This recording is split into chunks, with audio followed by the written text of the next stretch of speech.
Hello. You best explain what point you're trying to make, because everything you said doesn't make sense. He received training and utilized what he learned, but received nothing else beforehand. Did he get the training or not? Yes. Then why are you saying he received nothing? I never received nothing. What to do. And then he used what he learned. Who taught Leia how to move anything? Not to mention the difficulty to do that. Hey, if the Force can breed a child.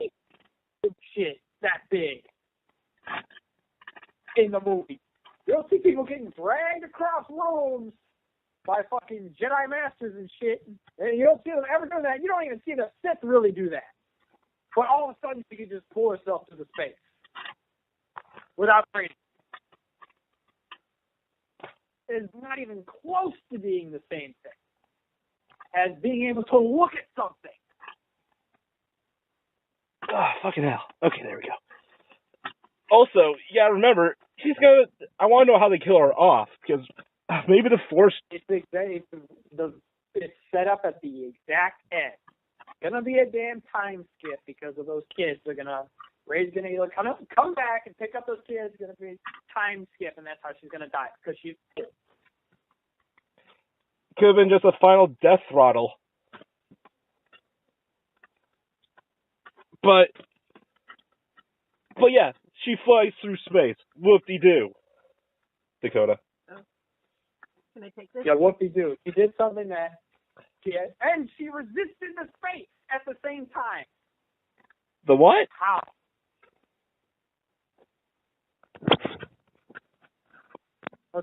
She resisted dying. Really? Well, how often do people come out of a hospital feeling great and then they die a few minutes later? How often do you see someone try to think and then die of an aneurysm? It's about to be soon. I'm about to fucking die of an aneurysm. What Luke did doesn't even come close to what Leia did. Doesn't even come close to what Snoke did to her.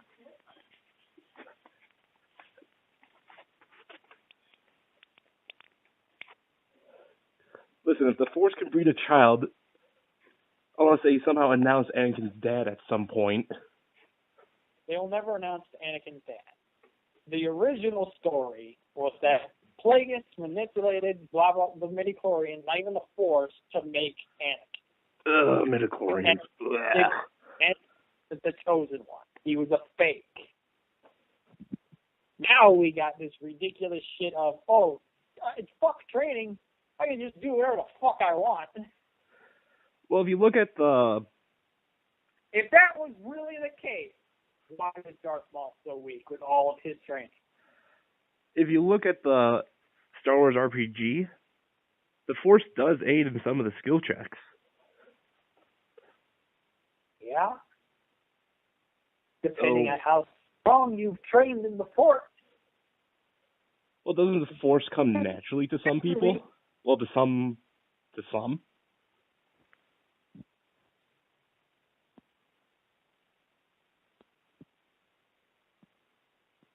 Hello? What do you say? Doesn't the Force come naturally to some? Yes and no. Just because it came naturally to Anakin, but he still trained and lost to people that were better trained than him. The Force came naturally to Luke, but he still got his ass beat by both Vader and Palpatine. She didn't get any training at all. All of a sudden, she could do shit that Masters can't even do. This is just a whole new degree of Force attenuation. If it was the Leia that they had in the novels where she trained just as much as they did after Episode 6. Oh yeah, there would be no debate. To explain. They were like, she's just as strong as Luke, and she's trained just as much as him. Of course she could fly through space. But she didn't do that. She didn't train at all. That we're aware of. For all we know, they'll do somehow they'll do it. That he is in charge of training her son. That means she wasn't there.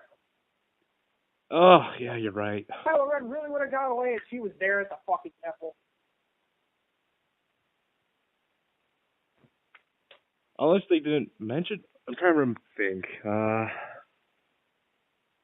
What do you think?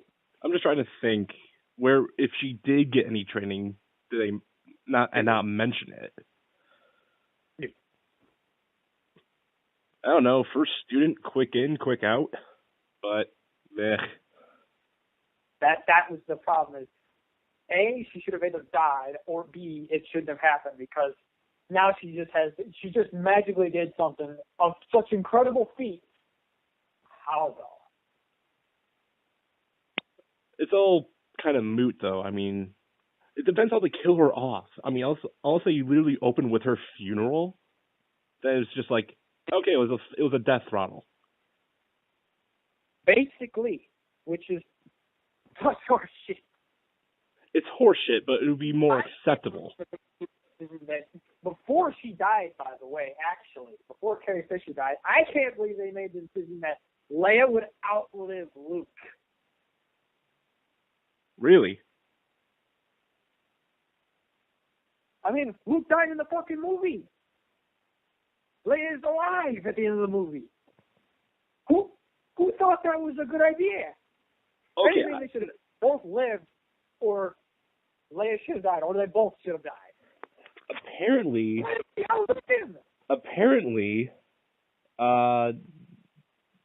the way Luke died, Obi-Wan died, and Yoda died aren't actually deaths. Yeah, whatever, Force Ghosts. By the way, where are all these Force Ghosts if they can do all the shit Yoda can do? Summon a Force Thunderstorm! Where the fuck are ghosts going in, putting in work? Okay, admittedly, now that I think about it, it would be nice to also see anything. I think it would destroy the concept of the entire saga. Well, the purpose of the Force for the Jedi is not to be used as a weapon. One go with Luke to fight Vader on Cloud City. Why wasn't Obi-Wan with Luke to fight the Emperor? Why weren't we doing anything? The Jedi training is that you don't use the Force as a weapon, only defense. So, what you're telling me is that the ghosts are lazy as fuck, and this is some bullshit. It's part of the training. So you just sit back and you crack open a beer and let the galaxy die because we can't do it. We can't go fight this thing that we'll just let Luke do it. And that is why we would make Dennis will make great gray Jedi. Well, that's fucking stupid. That was the other thing that bothered me. It's like Luke was saying like, the failure of the Jedi. I'm like, ooh, are we gonna talk about Palpatine? No. Luke's failure as a Jedi was him almost becoming his father. That had nothing to do with him being a Jedi. That was him almost becoming daddy. So Luke's the Jedi must end thing is entirely bullshit. But it also emphasizes on how history repeats itself. The Sith, the Empire, the First Order. Kylo Ren's like, kill it if you have to. And then 2 seconds later, he does exactly what Darth Vader tried to do in Episode 5 of together we'll rule the galaxy, blah, blah, blah. Like 2 seconds later, he does the exact same fucking thing. Didn't Luke in the movie mention like there's a hypocrisy in the Jedi? No, he said arrogance and pride. Was their hypocrisy. To control the Force was their hypocrisy. It had nothing to do with them thinking they were the best. It was just like, no, the Jedi control the Force. It's like, no, they don't. That was their hypocrisy. It had nothing to do with what Kylo Ren just did. Right. Nothing to do with actually hypocrites. It's just the description of them as hypocritic. Right. The other thing that I thought was kind of bullshit was in the fight when they kill Snoke, which okay, Snoke was bullshit. 2 seconds after redirecting the fucking lightsaber, Kylo Ren does it and it works. The argument there I can make was that Snoke was so enthralled by Kylo's hatred, and he basically blinded himself and didn't notice what was going on. That's still really fucking stupid. Yeah. Like, really? I doubt it all of a sudden mounted right there and he just didn't fucking notice. Like, this guy needed the director really did need a lore master behind this. The director, what the director needed was to take a good look and figure out, like, does this make sense? Right. No? No, I'll put it in anyways. Now, there are strong points of the film. And what would that be? The Lightspeed torpedo. You would be getting that point if it already didn't do that in Rebels. Grant, I totally agree. I wish that was the main plan. If that was totally new, I would give you that point. The fact that it already happened in the Rebels TV show, which, by the way, Hera survived that. No, I definitely agree with that. I'm just saying from the movie film perspective, nothing else existed, just from the movies. Plus, the other thing is it totally destroys most of the original saga, because why didn't they just ram Home 1 right into the Death Star? Right. What's the point of destroying it from the inside then? If Right. they could just torpedo a fucking cruiser into it. Okay, language and shouting. But anyway, that was, I thought, one of the best points of the movie. I just liked how well done it was. Like, wow, we could have solved every planet except Starkiller by just ramming a ship into it. Right. Plot point aside, the effect itself was very well done. That's the thing, though. The entire movie is both graphically, cinematically, except for certain camera shots and transitions. Some of those are weird. But design-wise, graphically-wise, appearance-wise, all those are great. But that doesn't make a movie. Right. Poe... Story is what... Oh, no, wait, hold on. The story was fucking bad. The story was not top-notch. But... Those are like, half of the movie doesn't happen if Admiral Holdo just tells Poe what the plan is. Right, that was like, oh, okay, you could have just told him that and be like, okay, we could avoid an attempted mutiny, unnecessary action, 20 resistance fighters, and other stuff. But just the Lightspeed torpedo was so cool. But as a weapon itself, give me a second. Yeah.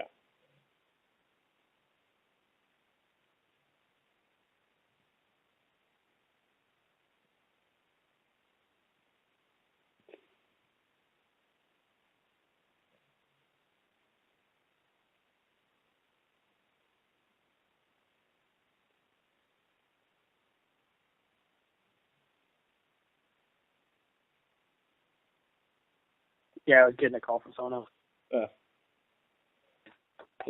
Like 3 things of chicken breast here. But yeah, with regards to the Lightspeed torpedo, you gotta remember, Hera was going... A Star Destroyer was amazing. What? But this is the thing that I've stated numerous times when it comes to any, like, does it seem look cool? Fuck yeah, it does. Does it make sense? No. Does that mean you should use it? No. Snoke's design was interesting, considering how wide it was versus how long all other ships are. Yellow? Yeah, it was clipped it on the top. Is that really where the hangar is? What? Is that really where the hangar was, on just like the back end of the ship? I don't know its design, but it was just a different design that I moderately enjoyed. It looked like a old World War bomber. And initially, I really hope they fucking don't do this. I hope they don't call it the fucking eclipse, because that'll piss me off. Yeah. You think? But there are other strong points of the film. The action was good. You mean when there was action? Yes, when there was. Very, very little point of the film. The action that involved the opening, I liked all the ships going up into Home 1 version 2. And, Poe going after the Dreadnought, I liked the distraction was kind of funny. Yeah. They're like, waiting for General Hux. Well, what happened to the Y-Wing? Yeah, those bombers were just like, those are so fucking slow. Why would you ever use that? Have them that slow. Just have a fucking battalion of Y-Wings to do more. Yeah. Also, the Dreadnought, like, why does the Dreadnought have shields? I mean, I know some ship designs don't have shields because they're so armored, but, like, dude, well, come on. That was a design problem. The shields are basically surface-based. They are on the ship. There is no bubble. That doesn't exist. With exception to Home 1 version 2. Yeah, that was the design problem. Is the shields have never been seen before, and when they did show up in like expanded universe stuff, and then I think maybe even a couple of shows, the shields are basically on the surface of the ship. They are not in a bubble, because then that wastes energy. If it is clearly going to miss the ship, but it will still hit the shield. That is a waste. That is a design problem.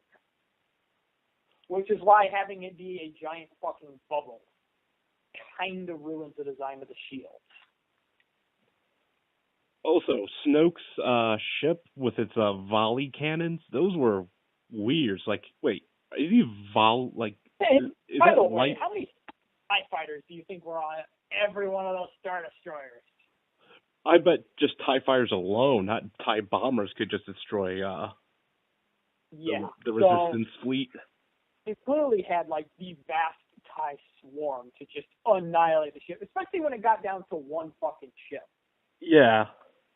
They didn't even have any fighters left. They destroyed the fighters when they ambushed them. Yeah. I doubt the turret could have taken that many TIE bombs. It would have taken a few, certainly, but it would not have taken everything from all those Star Destroyers. And we know the First Order isn't afraid of losing men. Yeah. So why not go the full Nazis that you have made Hux into be? Annihilate them. Another good strong point. I did like Benicio del Toro's acting. Oh, Benicio del Toro did fine. Yeah. As an actor. Rose herself. Yeah. But Benicio del Toro did point something out, like, he's showing the ship designs. They're like, oh, it looks like this guy was selling to the First Order. Oh, what's this? They also sold to the Resistance. In the end, it's all money. Like, okay, that's true. Like, I liked his character. It also wasn't really, like, everyone kind of knows that, though. They are a rebellion. Right. This is a thing he pointed out that it's really kind of obvious when you boil it down. It's like, I doubt it's the good guys getting the traitors the gun. Let's be real here. Right. The other thing was... I mean, the way he pointed out to Finn, who clearly never thought of it before, was interesting. But everyone in the kind of knows this by, like, just thinking about it. Like, yeah, I doubt they get it I doubt they buy the guns at the fair market price. No, they go black market and shit. Why do you think half of the rebellion was a smuggler group? Okay, that's a neat fact. But the casino planet itself was nice, but the entire subplot of that was just so stupid. Dude, fuck Rose. But hey, that's really good. My friends are dying and we're running out of time. Let me go on about my backstory about my dead family and the slavers. Motherfucker, we got shit to do. But here's the thing. Get the fucker and get out of here. Listen, I didn't mind Rose that much until she, like, kissed Finn. It's like, okay, there was no build up to that.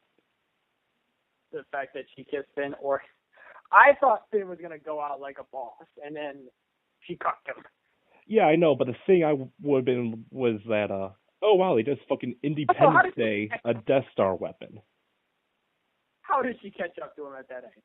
Yeah, I know, that was weird, but the one strong thing about Rose is what she said at the end, was, we do not win this war by killing our enemies, we win this war by saving those we love. Yeah, but anyone could have said that. I know, but that was the one, it was a completely interchangeable line, but so they basically have to make her character stronger in the next film, or just completely kill her off somehow. I kind of hope she dies. I hope they make her character stronger. Yeah, what's important? Let's go over my backstory while our friends are dying. Oh, hey, BB-8, I saw you just did the job we were supposed to do. But now the other, didn't even find the guy. BB-8 put in all the work at the casino. Right. The other good. Go ahead, and I'll give him the credit for it. The other good scene that I liked, well, there were a few more scenes I liked, was the fight in the throne room where Snoke died. That was a good fight. After where it's clearly shown that Rey and Kylo Ren are still weaker than people that don't have Force powers, even though they've shown to be ridiculously stronger than anyone has ever been without training. Which is also weird because they didn't use the Force in the fight. Armor, those guards. Yeah, that armor. It's like Batman, who clearly has some cortosis in his armor somewhere. It has to be some sort of cortosis. I did like the guards though. Those guys were cool. Yeah, those guys are badass, and they manhandled them, but it still ruins Rey and Kylo Ren's character because they just got fucking manhandled by basic bitches. And throw him on his bullet deflected. Like, it'd have been one thing if, like, both Kylo Ren and Rey didn't struggle to fight guys who didn't have Force powers. It's one thing when Finn got his ass kicked by the guy, the traitor trooper, because Finn doesn't have powers. Right. These guys got powers. It was also weird that Snoke would have guys protect him and not have the Force. The Royal Guards and Palpatine stuff were all for the most part, non-Force based. The Imperial Knights until afterwards, where the Knights all had Force powers and lightsabers. That wasn't a thing until I think after Palpatine was dead. It was also weird that he wouldn't give them. I thought those weapons they had I thought were more lightsaber based, but they seemed more energy based. Yeah. That whip thing was pretty cool. Yeah. The whip thing was cool. Yeah. Their armor was cool. The fight itself was cool with questionable moments. I'll say a couple were not great, but the rest of the great. I also liked the Force tug of war that they did with Luke's lightsaber. Again, showing that they are pretty much of near equal strength. So how the fuck did Snoke get his ass kicked by Kylo Ren, who did the same fucking thing, but he manhandles Rey? Blinded by Kylo's hate, I guess. That's what my reason. So whatever. The other thing that was kind of interesting these Knights of Ren, where are all these fucking Jedi that Kylo Ren supposedly has? I fucking know, right? Where were they? Those guys really would have fucked shit up. They would have made more sense to have had Snoke be guarded by them instead of these guards. Unless Snoke can't control them. But where the fuck are they? We saw them in a flashback. We've never seen them. Oh, I know. It was also cool. One of them did have like a big two-hander. Yeah. More importantly, the fucking flashback changed. Did you notice that? It changed, but they're two different scenes. We see the rain, but I thought in the Force Awakens we never see the burning temple. Yeah, but where did Ren and all those knights get all that armor when, like, how quickly between Kylo Ren destroying his little hut and burning that down did he have the time to convert all of these people and get their body armor and make his red lightsaber? Yeah, how long was Luke unconscious? Like, what the fuck? Like, the flashback essentially changes the story of what happened. Here's the thing: unless somehow Snoke was so powerful he converted them while the betrayal was going on, and then a sudden airdrop of supplies. Of, 3 hours. Yeah, otherwise it has to be an airdrop of supplies, and Kylo was making his lightsaber on the side. That's the only explanation. Again, the other problem is that Snoke was so powerful that they convert them all so quickly in the course of 3 hours. Right. How it just boils down to they just don't know what to do with that character. They didn't know what to do with him, so they killed him off. And that's bullshit because he's the whole story revolves around him. My theory behind Snoke that he was an ancient spirit that somehow awoken, and the Knights of Ren were his subordinates, and he used Kylo Ren, which is why he's called Kylo. Was like his general at the time. But we'll never know now. Yeah. What was your theory? What was your theory next of Snoke? Movie found, nothing's gonna get answered. What was your theory of Snoke? Better not be Jar Jar. No. There was a lot of theories of is he Darth Plagueis. There was a theory that came out relatively recently, which was like, is he the new Darth Nihilus? Is he on the Force to survive? Like, how old is this motherfucker? I'm like, that would be neat. But what was your theory? This Lord that survived. Okay. What? I know.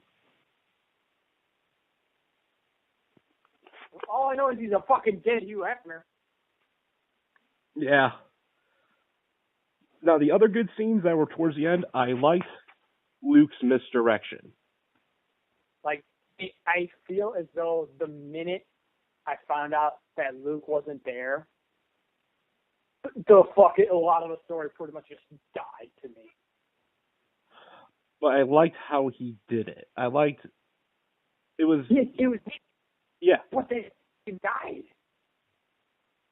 I just liked how badass he was in that. The siege part, the fight. It was like, okay, this seems like Luke Skywalker. Yeah, that was the only part of it that seemed like Luke Skywalker. I swear to fucking dog, they're running the dog. But as soon as he fucking died on that planet after doing the fucking mind trick, I pretty much just died.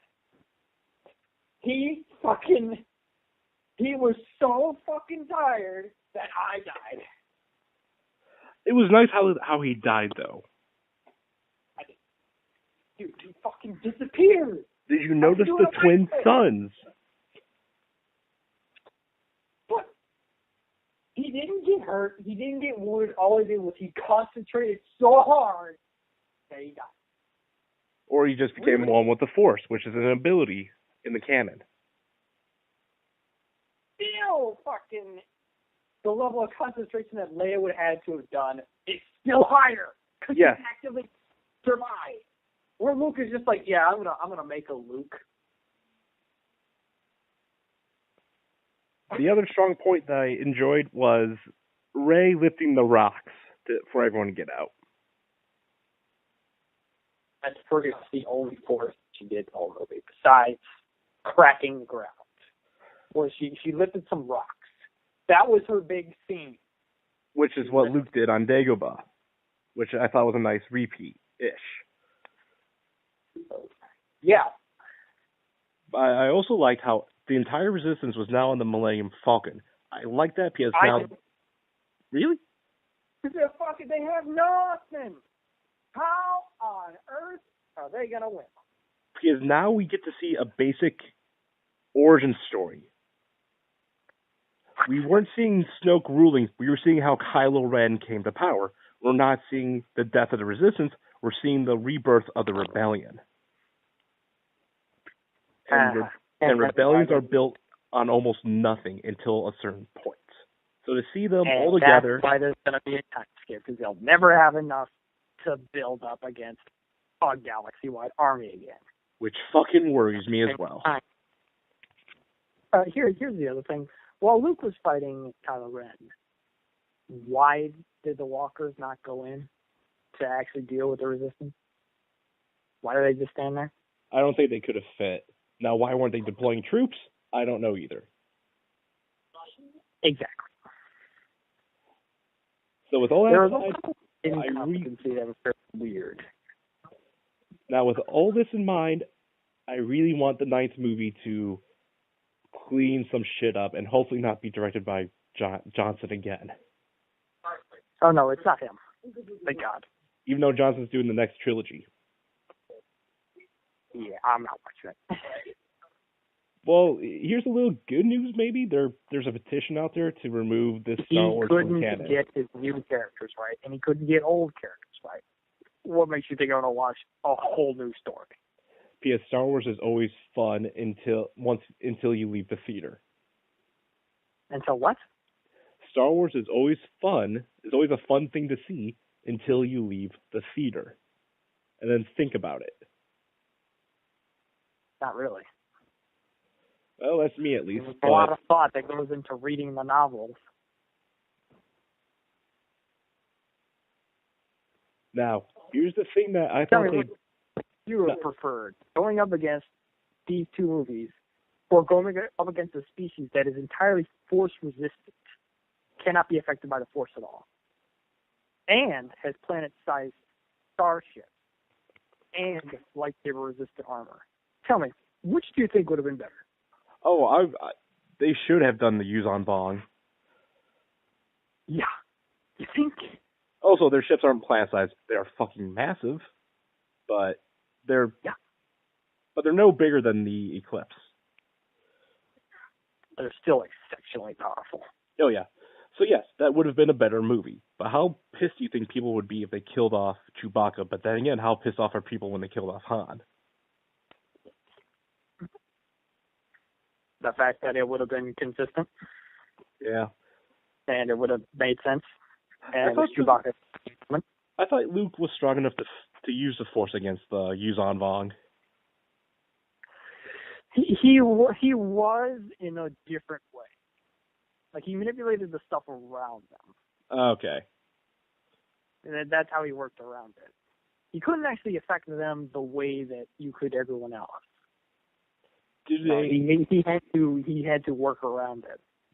Out of curiosity, do they ever explain why the Yuzon Vong were resistant to the Force?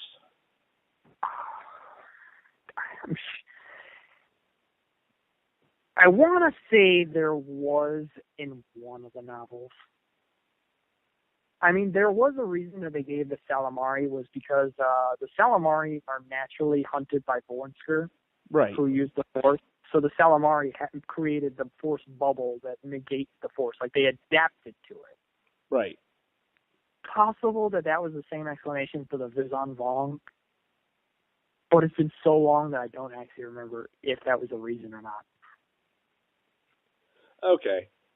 Now, the other thing that... Yeah, I don't have an answer for that one because it's just been so long, but I want to say that was probably the explanation they gave because that was the explanation for most of the Force-resistant animals. Now, here's the thing that I thought was going to piss you off the most. How did you feel about the Porgs? I felt like someone had a Porg ringtone in the movie because they just fucking showed up when they weren't on screen and just went, ah! Every time we got a shot of the island. I was just like, was that the movie or was that someone's phone? Now, would you say they're still making noise when they're not even visible? Would you say they were better or worse than the Ewoks? Considering the fact that they got thrown into scenes that they weren't even visible in, I would say they were worse. Really? But here's the thing. You didn't hear the Ewoks for most of the movie. Even when they were invisible, they weren't making noises. I got noises from a creature that wasn't even visible. It just reminded, like, oh, by the way, these are there. When you couldn't see them, they just felt like background noise, like birds. If it weren't for the fact that I keep getting reminded every 5 fucking minutes that they're there, I would have enjoyed the creature. Because Chewie cooking a pork was funny. I enjoyed that too. However, like, they're just thrown into scenes. Which is the worst thing to do, because the Ewoks only appeared on screen when they were doing something. There wasn't like an Ewok in the background on the fucking Death Star. Just hanging out. Oof, that would have been horrible. I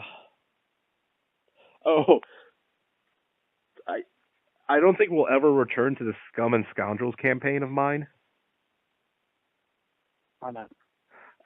It's not enough experience, I guess, from my point.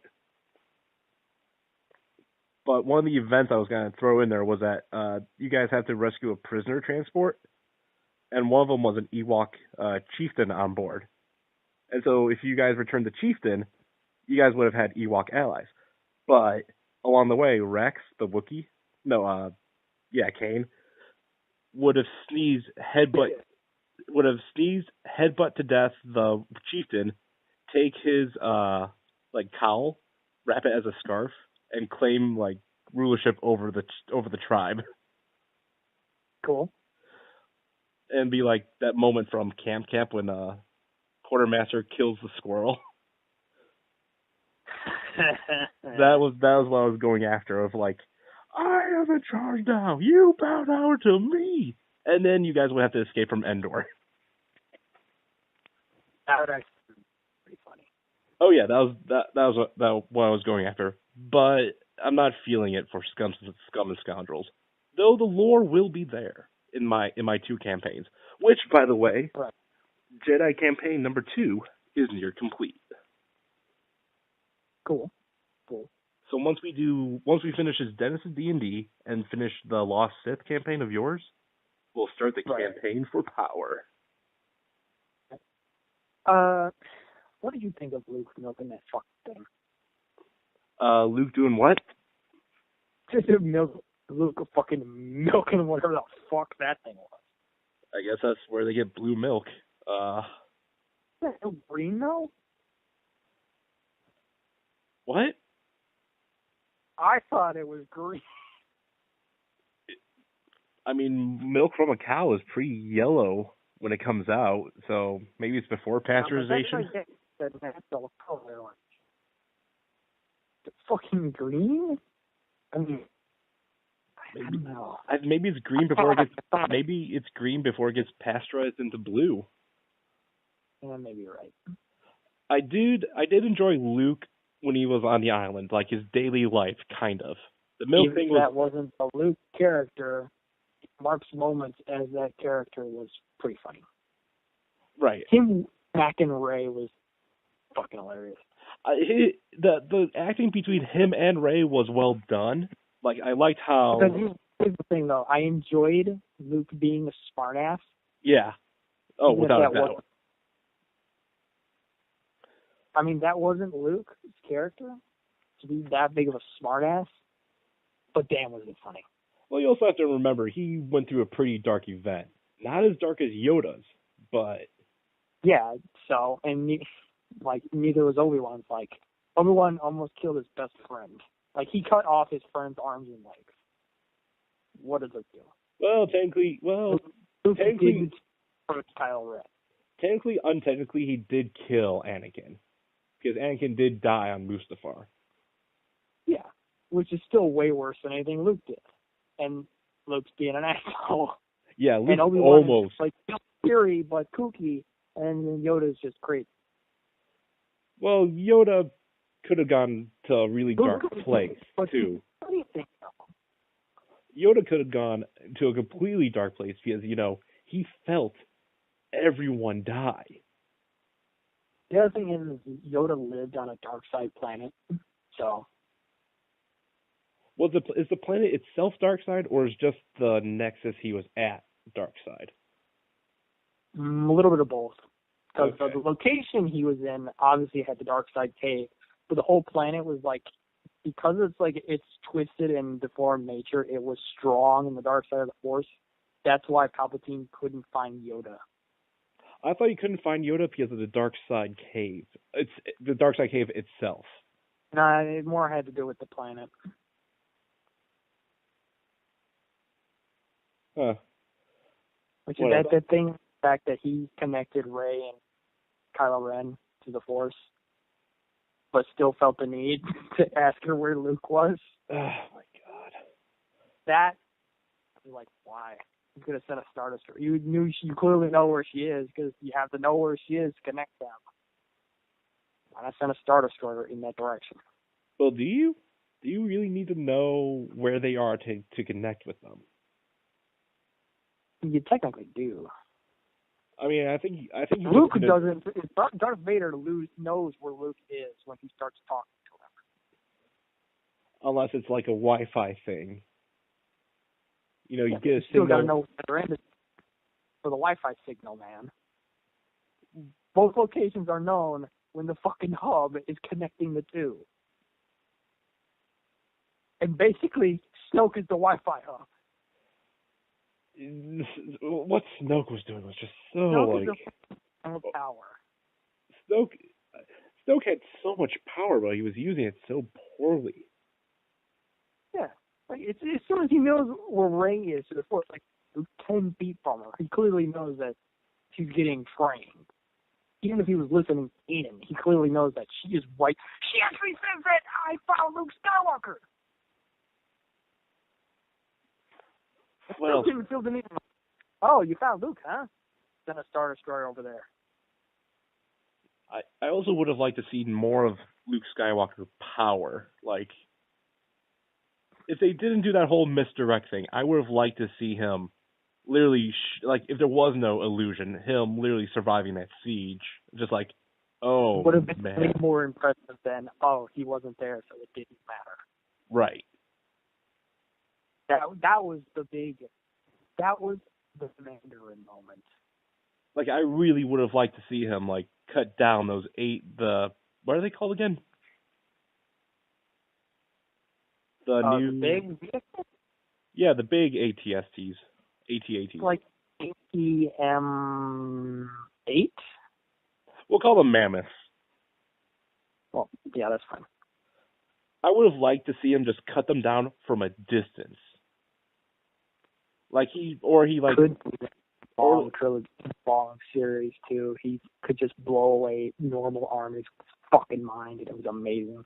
Like, I would have liked to see him, you know, like, crush the legs from underneath them and they all collapse. Like, oh my god. Like, the minute he gets shot and he's totally unharmed, you think, like, oh, Luke's about to whip some ass. And then, nope. Yeah, there was definitely a lot of hype build up with the Kylo-Luke fight. And then it was the Mandarin. Oh my god, don't remind me about the Mandarin. That's exactly what happened. Snoke was the Mandarin, Luke's hologram was the Mandarin. Stop it. Just think about it. No. That's exactly what happened, Ben. Stop. Yeah, it's starting to hurt you a lot more now. You were missing some good Vader dialogue there. Like, search your feelings, you know it to be true. Like, you missed an opportunity there. Oh, yeah. Plus, the other thing, you think Kylo Ren would have been smart enough to figure out that, hey, I just broke that lightsaber. How did you get that? I did not notice the lightsaber he was having. I knew it was blue, I just didn't look at the handle. Oh, I noticed right away. It would have been way more convincing of a hologram if he had the green lightsaber. Yeah. Then nobody would have knew. Also, what was the significance with the dice? Now, I Googled that when I got back. Oh. Those dice were in the original trilogy that Chewbacca bumped his head on. But it's like such an unnoticeable thing in the movies that them showing up out of nowhere is just like, what the fuck is that? Yeah, okay. That's... See, look, it is in the original trilogy, but it's such a minor thing, like, it's almost treated like a mistake. Like somebody left that there. I forgot to take it out. I think it would have been better if they used the practice probe that he was using. Oh yeah. That would have been so much more something that impactful. everyone knows happened instead of this thing that is so obscure that you can't even tell it's related to Han Solo. Right. Which, by the way, some people said like, "Oh, that's his lucky dice he won the talk." It's like, what is a card game? There were the other few good scenes. I liked how they did Phasma. You mean the fact that she showed up for like? I mean, yeah, her presentation as being a badass was amazing, even if she was on screen for like 5 minutes. Those were 5 minutes longer than what she had in The Force Awakens. Actually, no, it wasn't. Okay, so it's Okay, so she's on screen for 240 seconds more. No, more than her original total. Oh no, in The Force Awakens, they did the math. 90 seconds of screen time. She did way. She was on screen way longer than that. But with The Last Jedi, she was so much better. Until she fucking miraculously died from that collapsing floor. Well, did you then? That was the Rebels shout out that I mentioned. Now to the Inquisitor. Well, with Vader, like when Ahsoka destroys the helmet, ish. I guess. It's a weak one, but it's still a nice little idea from Rebels. But Phasma was good. I would have liked to see done more because when they presented her, she was a total badass. Right. And then she was gone. Yeah. Just like unless she somehow comes back again. You know what? I noticed all of the badasses in the film didn't get to do shit. Well, we got Rose and Admiral Holdo. Really? Holdo, just that whole plan. Holdo, like I said, Holdo pretty much destroys that movie. Okay, destroyed the movie. Yeah, that makes more sense. Because if she had just told Paul the plan, there was no reason to go to the casino. So they would have never known about the ships leaving cloaked. They would never even bother to look. Right. Oh my God, yeah. Oh my fucking God. Think about that. Like how little time they spent on that planet, that would have been the length of the movie. How did you feel about it being called Crate? I didn't really feel anything for the name. Like it didn't sound very familiar to me. Really? Because isn't Crate a Dark Jedi? Crate's the name of the planet, but it's spelled different. Yeah, it's definitely spelled differently, but it's also the dragon as well. Yeah. I mean, if it was spelled the same way as Crate Dragon, right, then it would have been totally interesting because maybe a Crate Dragon would have showed up and that would have been sick. How'd you feel about the Crystal Wolves? Is that what those are? Were those wolves or were those cats? I don't know what they call them. They either call them crystal critters or crystal cats. I couldn't tell. They call them crystal critters, I guess. I mean, I didn't feel any like animosity towards them because they didn't actively try to annoy me like the Porch. Right. And at the same time, they didn't try to involve themselves with the story. They kind of just were there. They kind of accidentally showed the way out. Like their appearance was, I guess, necessary, you would say, to getting out. But at the same time, they weren't shoved in your face. It's kind of just like, where did those things go? It's like, also, yeah, also Crate. Why the fuck was there so much like red dust?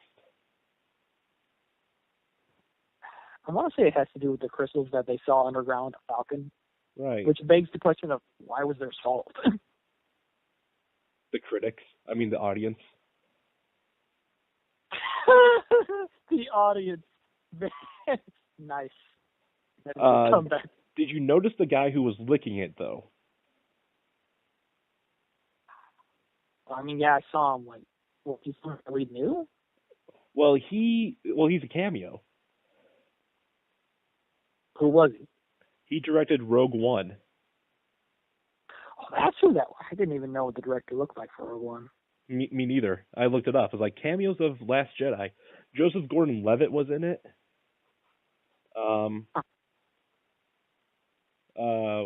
Who?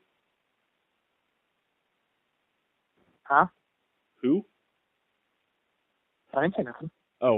Joseph Gordon-Levitt was in it, in the film as well.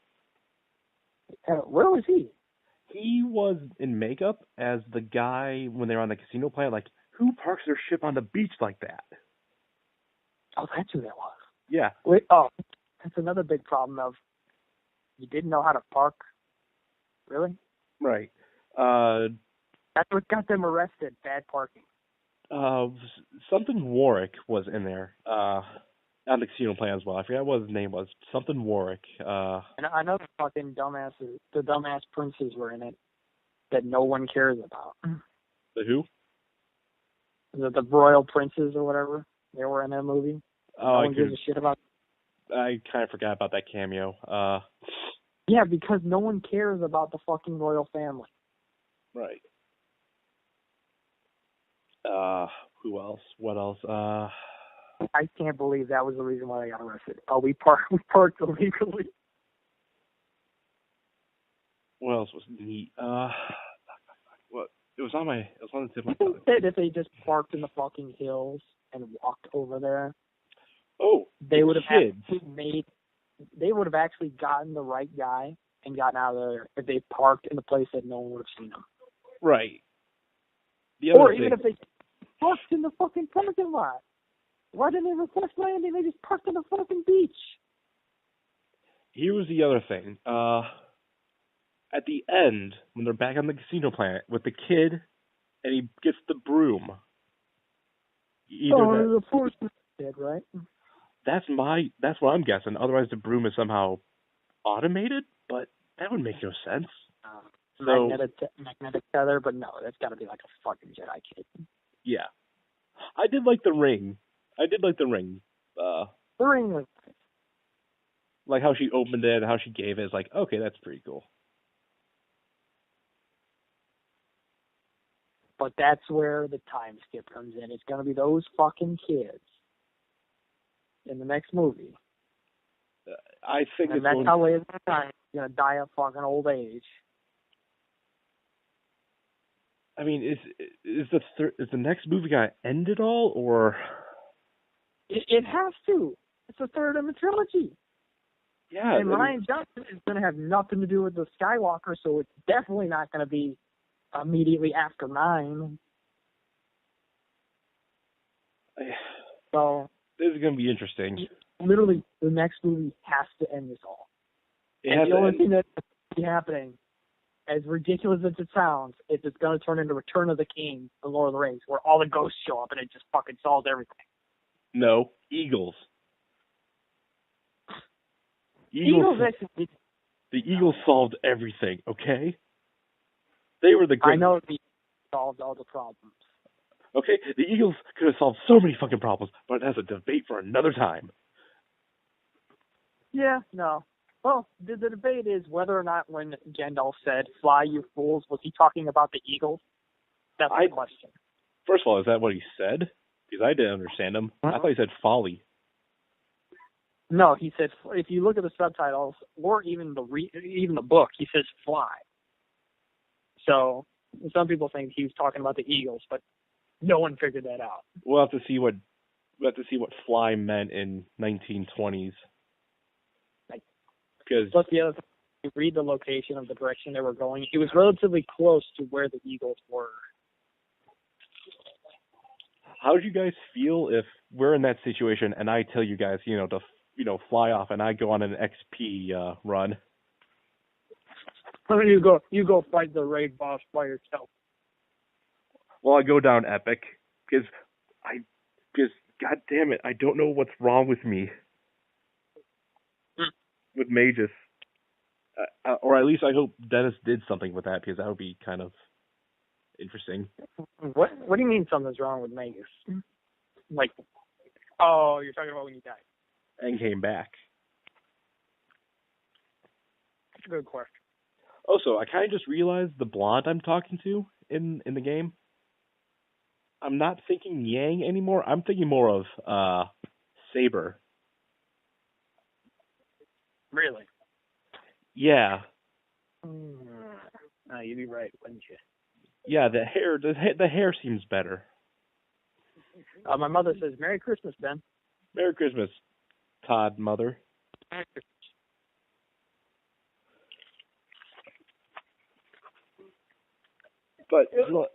But would you say The Last Jedi is worse? Boy, they're stuck in there.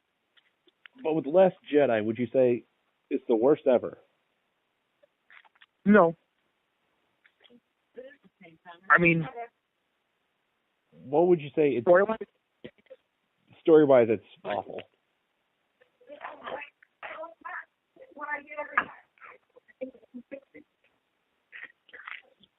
Okay, story-wise, it's awful, but what would you say it's better than?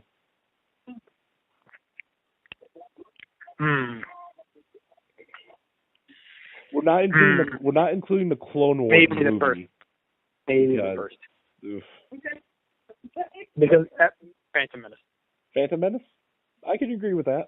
Yeah, movie.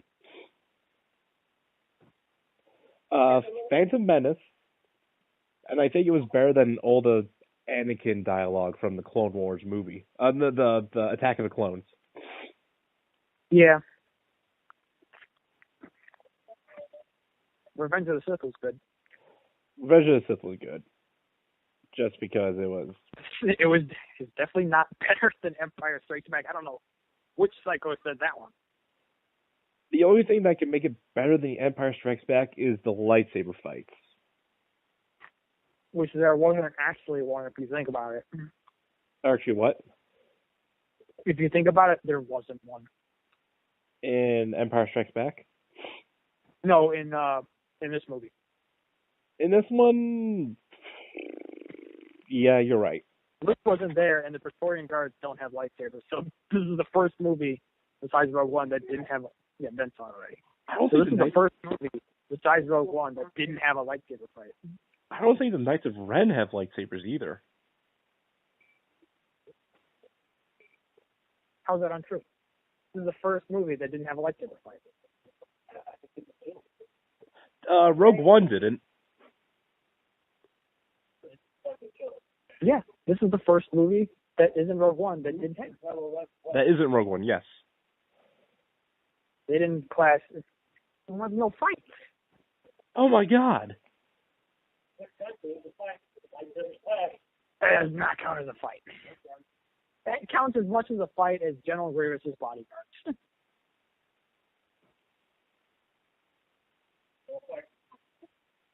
It don't count. Oh my god. Oh. If anything, there was a fight over a lightsaber. Yeah, actually, you know, does that count as a fight over a lightsaber? It wasn't even a fight. It was fucking tug of war. A really cool tug of war, but... Oh, yeah, it was a very interesting, it was a very good scene. Do you think she's going to make a double blade? I fucking hope so. If she does go double blade, it would be interesting because I've noticed... 10 years using a staff. I would love to see her. She'd be the first hero character to ever use a double blade in the movies. In the movies, yes. In the expanded universe, there's a lot of people that did that. Right. But I noticed when she was practicing on the rock... There's a fight with a staff and a... Because I noticed in the fight... Because I noticed in the training with the rock, she was using... Shien. You are correct. That was Luke Skywalker's lightsaber form she was using. Because I noticed, like, she did she turned the blade around so it was backwards. Yeah, she did the reverse grip. Yeah, the reverse grips. Like, where the fuck did you learn Form 4? Yeah, it's Form 5. Form 5. Form 4 is that Qui-Gon Jinn style, which actually she holds the lightsaber a lot like Form 4. So I think, is it possible the Force is teaching her the forms? Every Sith Lord use a lightsaber but Snoke. Was Snoke the new lightsaber color that fucking Johnson said was it? What is wrong with my throat? What lightsaber color are you seeing? I didn't see any new ones. There wasn't one. He said there was one, but it wasn't. Man, that salt really got to me. He said there was one in the movie, but there wasn't one. Right. There's no new color. So you believe me? Thank you. Oh no, I believe you now that there wasn't a new one. You didn't believe me then. Yeah, there's a new color in the movie, and there isn't a new one. Maybe it was Snoke's and it got edited out. Yeah.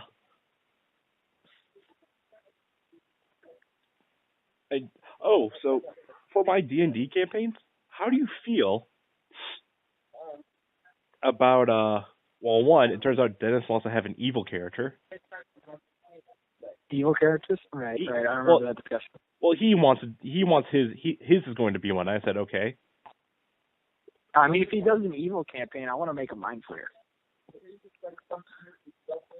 And but yeah, for my campaign, he's going to be evil, which is going to be interesting.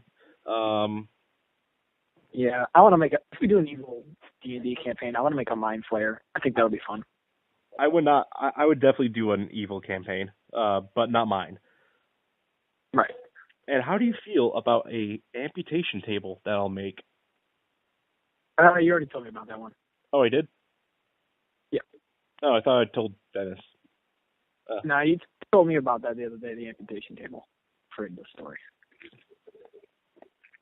I really like actually got the crate, and it said it was a rebel base. I was really hoping to see like some of the old ships. Well, that didn't happen.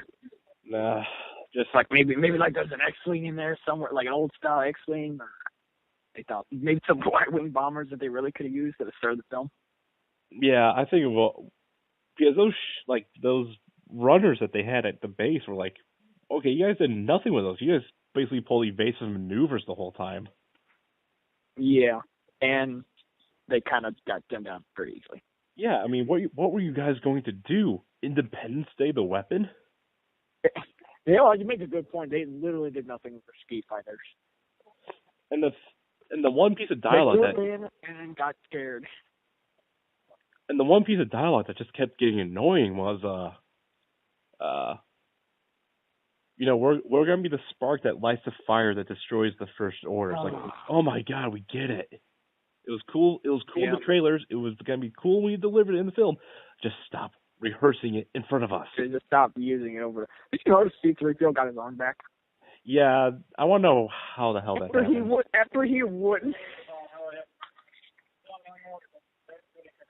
After he wouldn't shut up about having the red arm in the last movie, he got his regular arm back and never said a word. Yeah, even though he never said a word about that arm. Oh, here's the other weird thing. The Force Awakens, the Republic is quote-unquote destroyed. And then... You know what was a really good scene that for a character that was never seen again in the movie? R2-D2. Playing Leia's old hologram. Yeah, that was such a, like... And R2 just disappears. R2 just never seen again. Yeah, we see him back on the Falcon. But he never shows up like Tonic and Chewie and R2-D2. Yeah, that was weird. I don't even think I saw him on the ship at the end. Yeah, he was with C-3PO and BB-8. Yeah.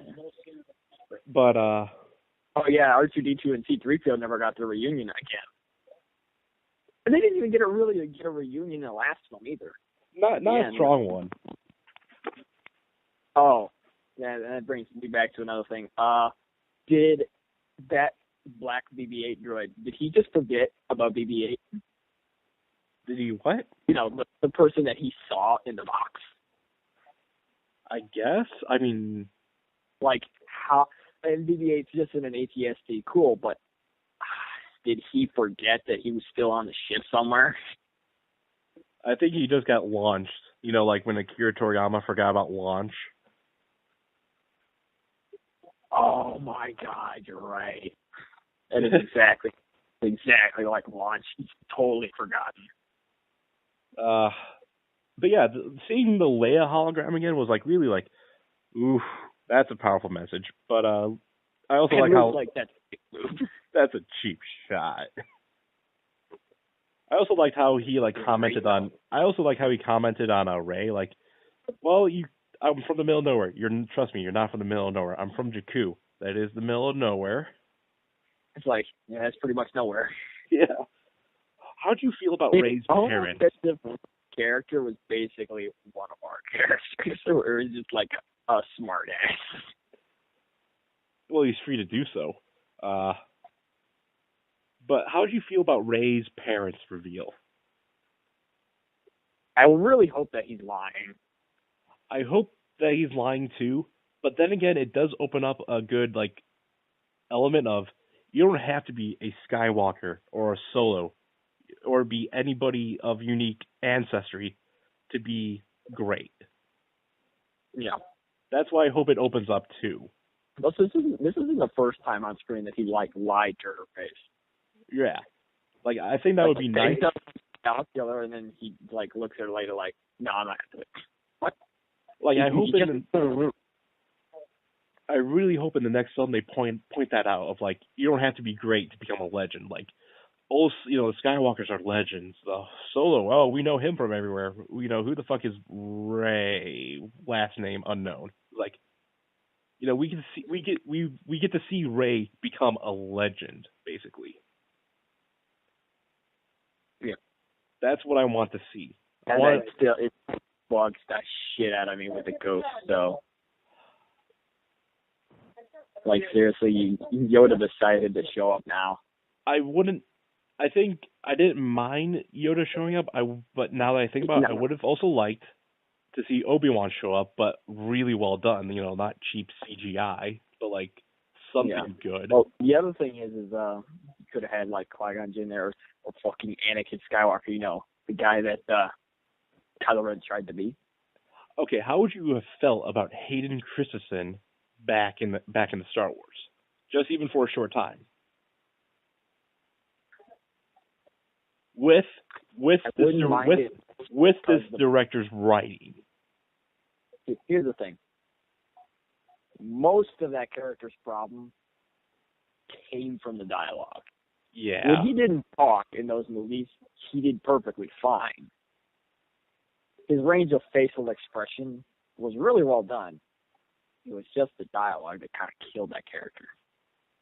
So, yeah, if he came back, I would mind it with better dialogue. But do you think we got better dialogue in this film? No.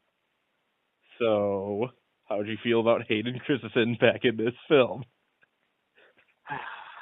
I mean, they would have basically turned him into fucking Tony Stark. That's exactly what would have happened. Think about that. Yeah. But Obi-Wan would have been interesting. I don't think they could have brought Qui-Gon Jinn back because Luke never knew him. Yeah, but Obi-Wan did. Obi-Wan did, but he never mentioned him. And wasn't Qui-Gon one of the voices that she heard in the lightsaber vision anyways? No, she heard Obi-Wan. Oh. Through some really... But I guess it would have been for Obi-Wan to have been there and not Yoda. Yeah, Yoda not being there was interesting. But then again, who has a stronger... And that thing with the lightning bolt still kills me on the inside. But who do you think would have been... But yeah, remember, who had a stronger impact with that lightsaber, Obi-Wan or Yoda? Obi-Wan, just because Obi-Wan had history with that lightsaber. Yeah, so I think having Yoda in that vision would have been odd. Having Yoda show up at all was kind of odd. But I liked how he showed up, though, because he did point out, Yeah, but that was all he did. That would have been fine. Instead, he burned the tree and proved that the ghost can do something. And the fact that it can do something kind of kills the original trilogy. Well, I'll need to keep a closer eye on it, because for all we know, that lightning bolt could have been an illusion, and Luke actually set fire to the place. But he didn't know it. Like he didn't. That's a real big cop out. He didn't throw it, but he dropped it when he saw the illusionary lightning. He was like 4 feet away from the thing. There's no way it would have sprint that far, especially when a fire started from the top of the thing. Or then again, he does try to run into it, and then he's kicked back by an explosion. So what if the explosion was the actual device? Yeah, then it would have blew up in his hand. It would be interesting if my theory cooks out that way, or which it probably won't. Yours would make more sense, and it would actually save that answer. But I don't think that was what he was going for. Granted, your solution to this problem would definitely save the Force Ghost doing something, but I don't think he was smart enough to do that foresight, considering everything else he did in the movie. That force... Wait, what do you mean by foresight? I don't even think he understands the level of problem he created by having the ghost be able to do something instead of just being there. Okay. Because think of it this way. He killed Snoke and he killed Luke, and then he made Admiral Holdo an idiot. I don't think he was thinking that far ahead. Yeah. I mean, This if someone figures that out, they can totally save the fact that Ghost actually didn't do anything and it was an illusion. But then again, Yoda and Obi-Wan aren't actually dead.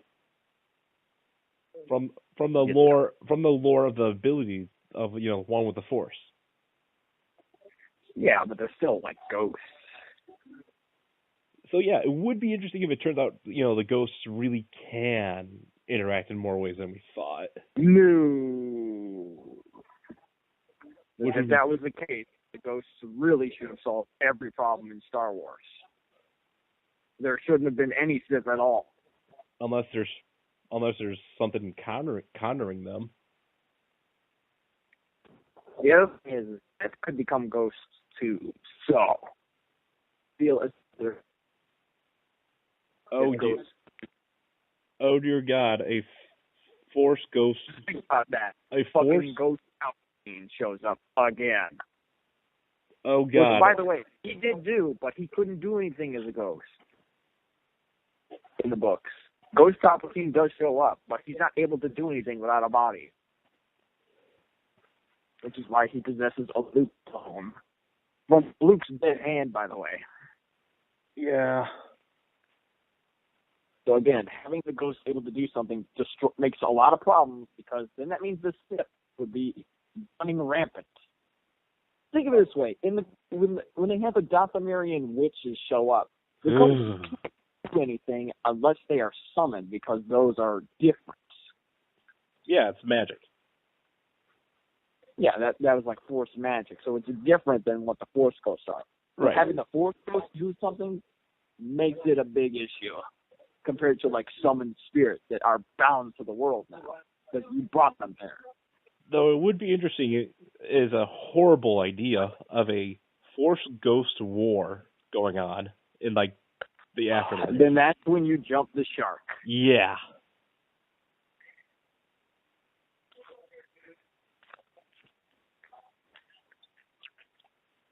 There was actually a very interesting thing that happens in Mysteries of the Sith, which is when Mara Jade lands on Drummer, which is a Sith homeworld, basically.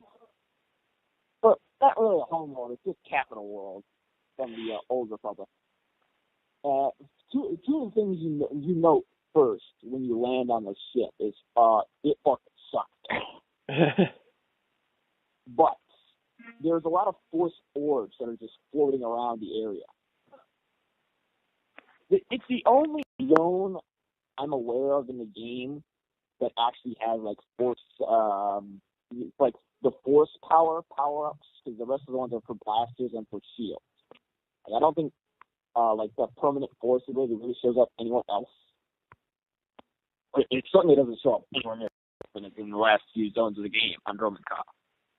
But one of the things you notice is if you pull out a blaster and you go to fire, the blaster don't work. because of the dark side on the planet. Now, gameplay mechanic-wise, I want to say it was because they couldn't figure out how to get the AI to deflect blaster bolts without turning them into boss levels, which that game did not have boss levels, but it had, like, enemy types. But the thing is that when you land on there, you show up, and, like, once you get into the Sith temple, there are Sith zombies that are risen because Cal Katarn's fucking around now that he's fallen to the dark side. Temporarily. Wait, what game is this? What? Which game? This is Mysteries of the Sith. Okay. This after Dark Forces 2. This is the game where you take control of Mara Jade for most of the game. You only play as Kyle for the first 4, and then you switch to Mara for the rest. But she lands on there to go find Kyle. And Kyle has fallen to the power of the dark side of the temple. I mean, he gets redeemed in the end, and then he cuts himself off from the Force and stops being a Jedi until the events of Jedi Outcast, when he becomes a Jedi again. But he only becomes as strong as he did because he uses the power of the Valley of the Jedi to get all of his powers back. So that's why they call it Jedi Outcast. I didn't know that. Yes, because he stopped being a Jedi and he has no more powers because he cut himself off. And Luke and Luke even questions like, "Wow, you did really good for a guy who hasn't used the Force in so long. How'd you do that?" And he's like, "Oh, you went to the Valley, didn't you?" It's like, "Luke, I can't spend the next few years of my life retraining myself in the Force." And I'm like, "Yeah, that explains that. It's still really difficult to get back into the job." Oh yeah, here's the other thing that really kind of irritated me with the movie was in the opening credits they said the Republic was decimated. Yeah, decimated but not dead. Right, decimated means 10%. Yeah. Which means that Starkiller Base only destroyed 10% of the Republic, which, you know, is still pretty fucking impressive. The Republic's unlike, how many starships were across the galaxy and Star Wars? The Republic's a fucking thing. It's not like 5 planets. Right, the Republic's, like, 30 years after... It may have been, like, capital rules, which are very, very important. However, that's not all of them. Right, which is like, okay, so this guy... So where's the rest of the Republic? There's no way the Republic would just be 5 planets in wild space, in the unknown regions, because that's where Jakku and Starkiller Base were.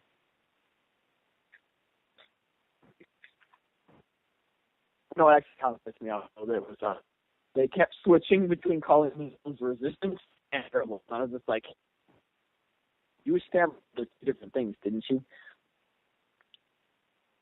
What? They kept switching back and forth. I'm like, which one is it? Are you the Rebellion or are you the Resistance? Right.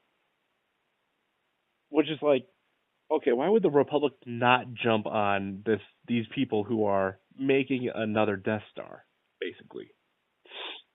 First of all, they're completely dressed. Before they even knew about the base, they knew the First Order was a thing, what they were doing, and the fact that they had stormtroopers. Like, ding, ding, ding, there's a fucking big old red alarm going on right now. Like, something ain't right. And the Republic does, and apparently just sits and does nothing. Then again, look how this country, wonder how the world reacts to the Nazis coming back. That would be interesting. I'm sure we're part of the way there, Ben. What do you mean panzers are invading Poland? Are you sure you're not watching the movie? Yeah. What do you mean there's 30,000 Nazi cavalrymen? Oh yeah, fun fact about World War II: Germany had more horses than they did tanks. So. Fine for that. I'm not really surprised by that. Yeah, horsepower was quite literally Germany had more horsepower than any other nation.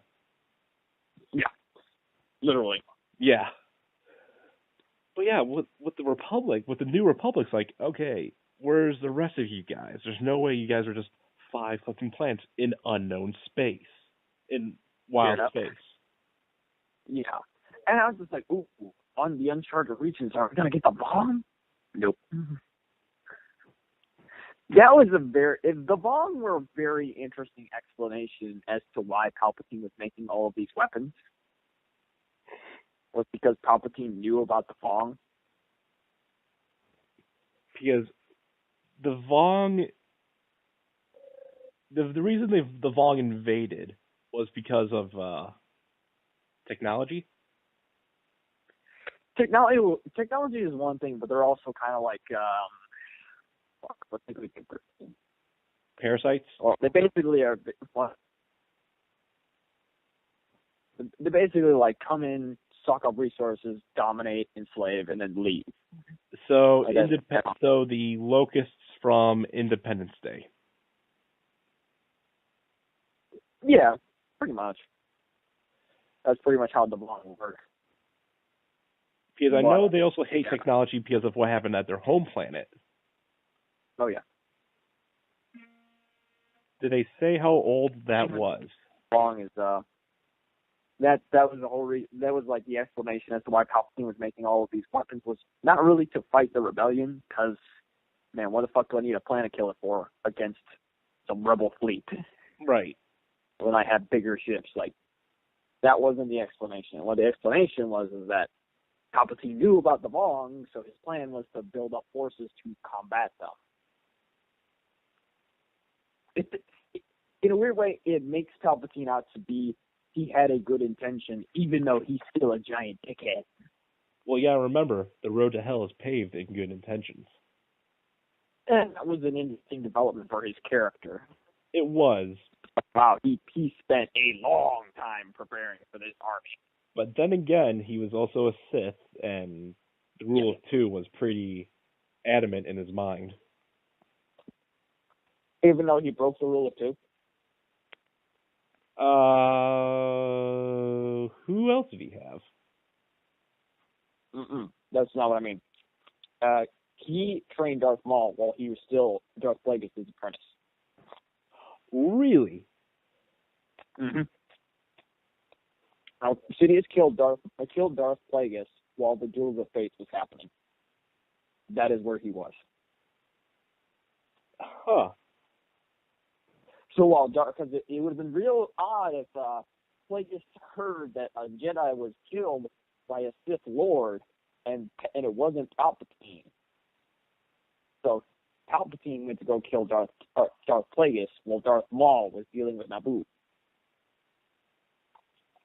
Boy, then Palpatine was fucking everywhere then. He must have had no sleep when he got to Coruscant to beat Anakin. Palpatine knew what he was doing. Like, that motherfucker had a plan. More importantly, he was able to not only just fool the Jedi, he was able to fool his own Sith Master. And he was training somebody. Yeah. Like, and he was a politician. Motherfucker.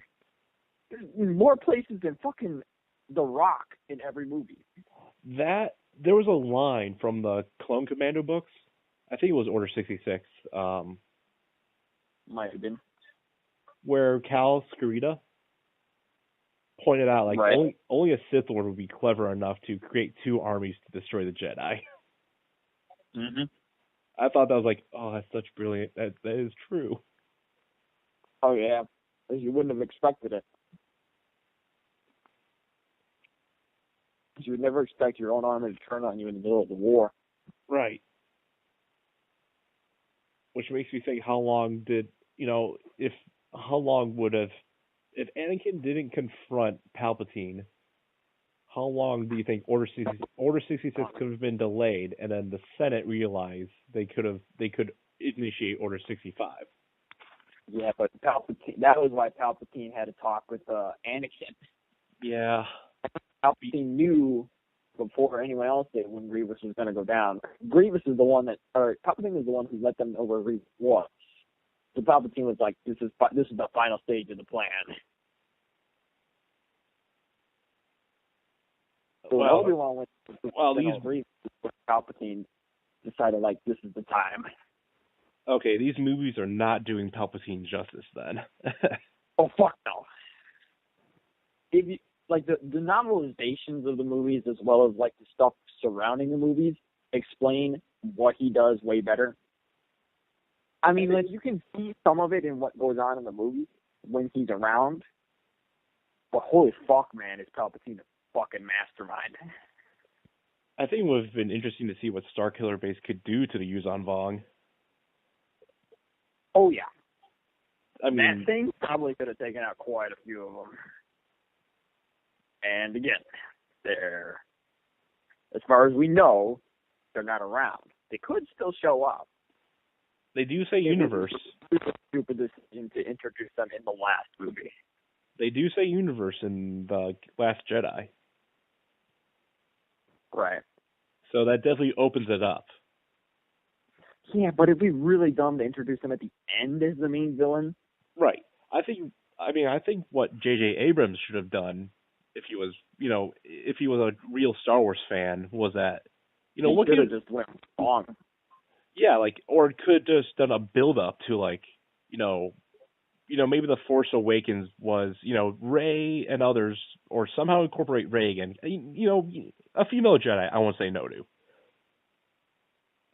Mm-hmm. But somehow incorporate in the first movie that, reveal, why the Empire was doing all this stuff, all these weapons, discover, why, do a build up to the Yuzon Vong, and then reveal in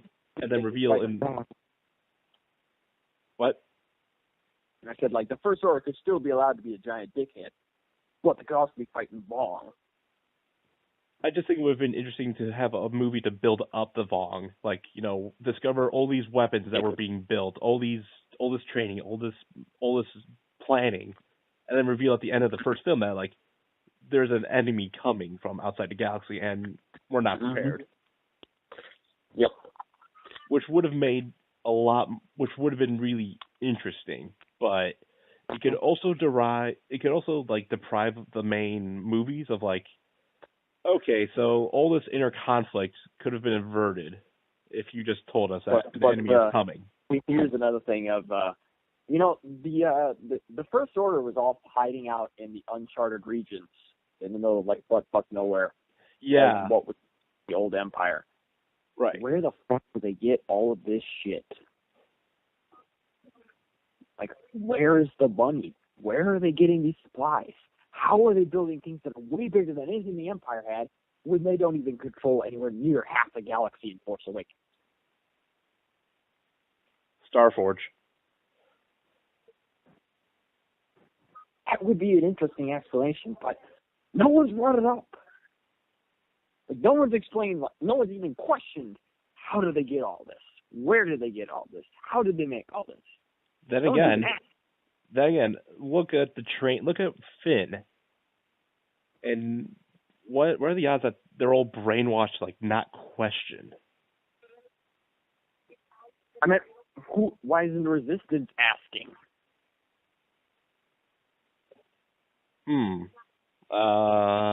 Public not questioning it. Why didn't the Resistance question where are they getting all this shit?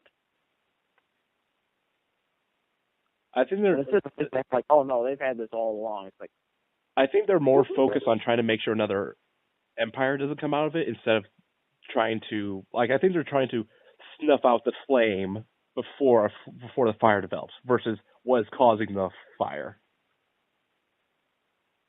Dude, the fucking movie starts saying the fucking First Order now rules galaxy. No.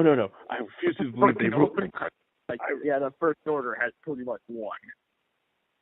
The First Order. Boy, these opening credits better get their shit straight. Yeah. My God, they won. The First Order has won. We are now in control of the galaxy. It's how? Well, here's an interesting question. When did the Yuzon Vong invade? When did they invade? Roughly about somewhere between 20 to 25, maybe 15 to 20 years after Return of the Jedi. And we know Force Awakens takes place 30 years. Yeah. What are the horrifying odds that the war happened Chewbacca lived. That's the only detail I really know. And like, this is the aftermath of the Yuzon Vong War. The odds are relatively low because the Solo kids were already around. Yeah. Plus, that's the other thing is Luke was married to Mara Jade. So where's Luke's wife? And his son, Ben. Yeah, that was the other thing. That was the thing that really confused me, because I know he named his son Ben Skywalker. Here's the thing. I think it was Anakin Solo is the one Leia named after her father, and then they had the twins, Jason and Janna. Luke only, I think, had Ben Skywalker, which he named after Ben Kenobi. Right. Makes more sense than Leia naming her son after a person that she never met. Oh my God, you're right. They never actually meet. Yeah. She only knows him by name, and not even by the right one. Yeah, she knows him as Obi-Wan.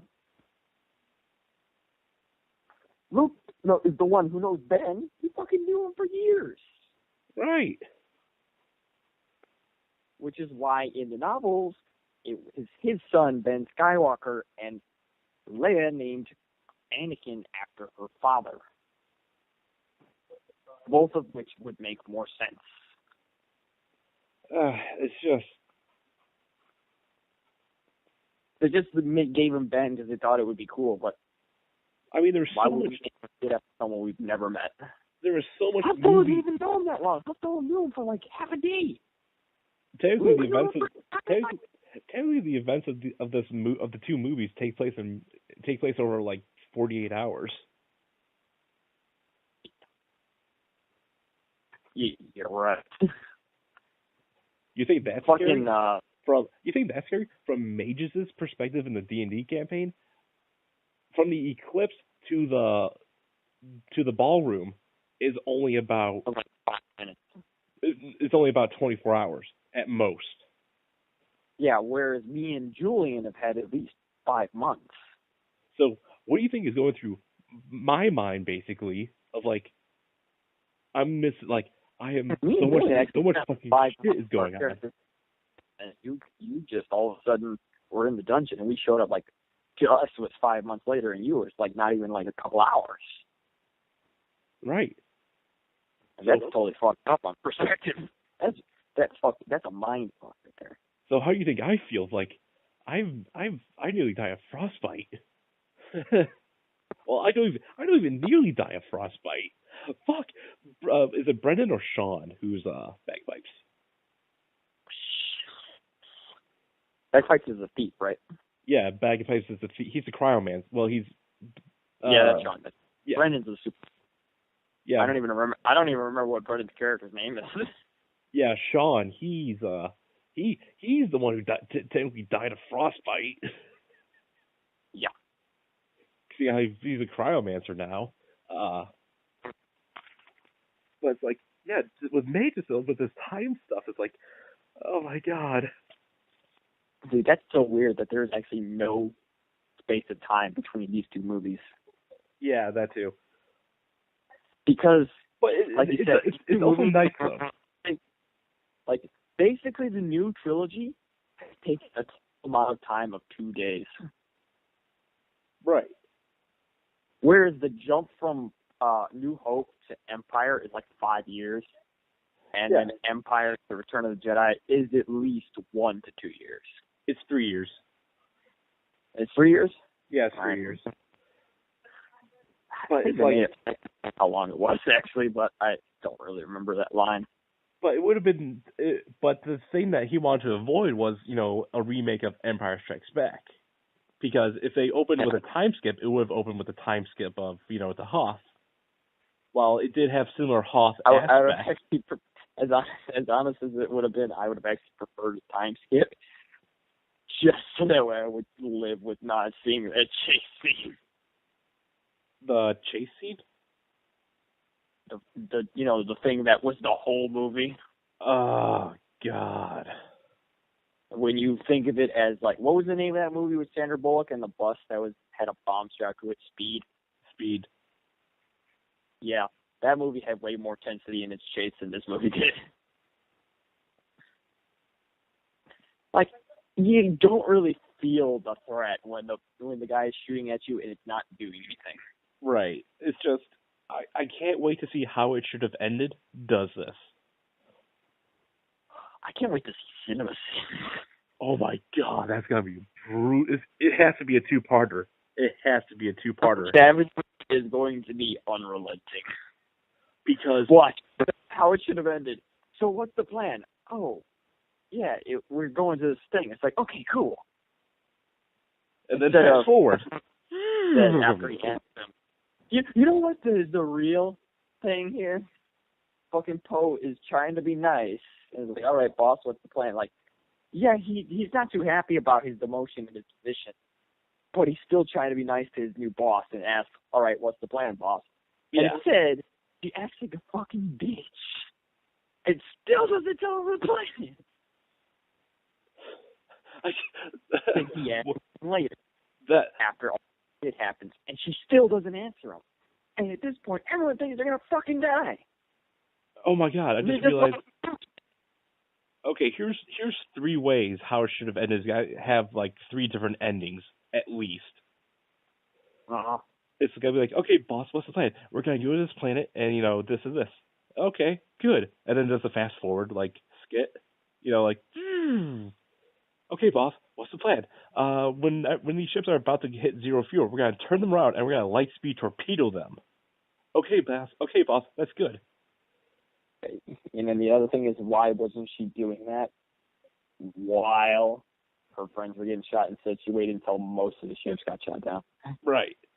Like, those were, that's at least, those were 3 really good torpedoes. 5 ships before she decided to turn around.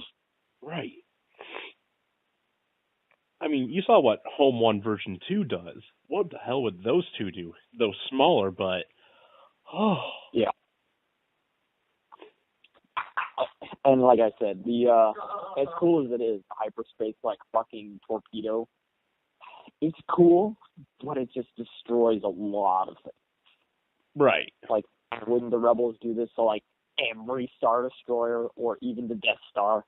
Yeah, just use a droid. Why wouldn't they torpedo it? Just use a droid or decent autopilot. Oh my god, if they just left the fucking droid and turned them into fucking kamikazes. Oh man, Johnson done fucked up. Yeah. He's like, hey, you know how I'm going to beat the First Order? I want to steal a few Star Destroyers, have some droids pilot them, and have them just nuke everything. Jesus, 3 Star Destroyers. How many light-speed torpedoes could destroy Starkiller Base? Depending on the size, it would probably be... Because I bet if you get them to go down the hole, where it shoots out from. Oh, yeah, where it's already dug in, it probably would take at least 1 or 2.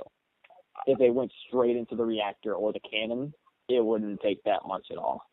Yeah.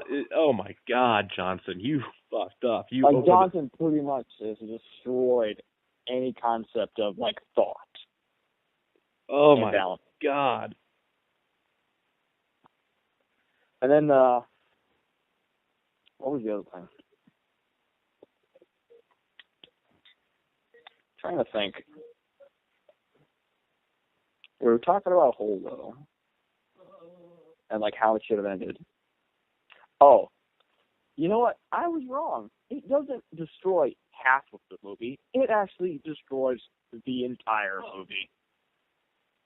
I'm thinking of everything that wouldn't have happened before they landed on the planet. But now you got to think everything that wouldn't have happened after they landed on the planet, like the First Order landing. Because then they wouldn't have known they were there. Yeah, especially with I would have accepted Holdo being mind controlled. It turns out she was there was no tracking device. There's no tracking device. There's no tracking device. Snoke was in her mind. That would have been so much better. It fucked with the universe. oh, hey, nothing can be tracked through hyperspace. Oh, shit, they've got technology that can track hyperspace. Man, fuck you. Like, if Snoke can create a connection, why didn't he, like, influence these thoughts? Yeah.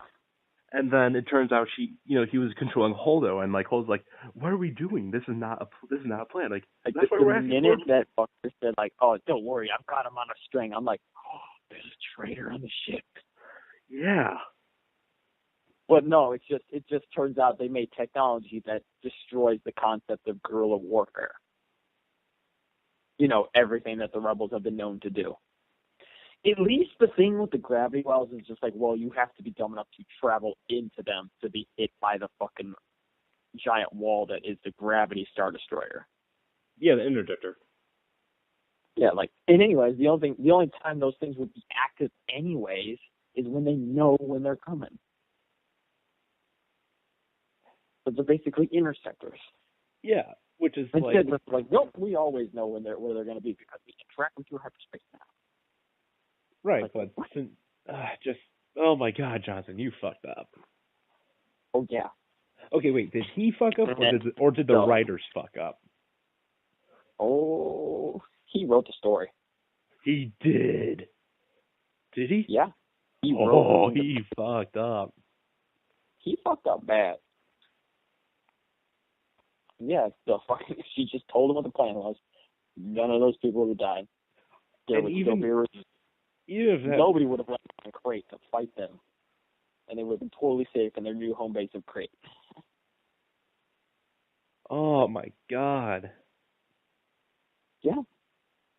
Like when a whole movie is ruined by just answering Poe's question the first time, that's a pretty big problem. I mean, I like my idea more of like Snoke was controlling her. It would have been a better idea if Snoke was controlling her. If there was a traitor, that would have been way more interesting because then there would have been a reason not to say what the plan is. Yeah, but there was no traitor. Well, we can't put someone on the ship because there's clearly a traitor, so we can't tell you the plan, Poe.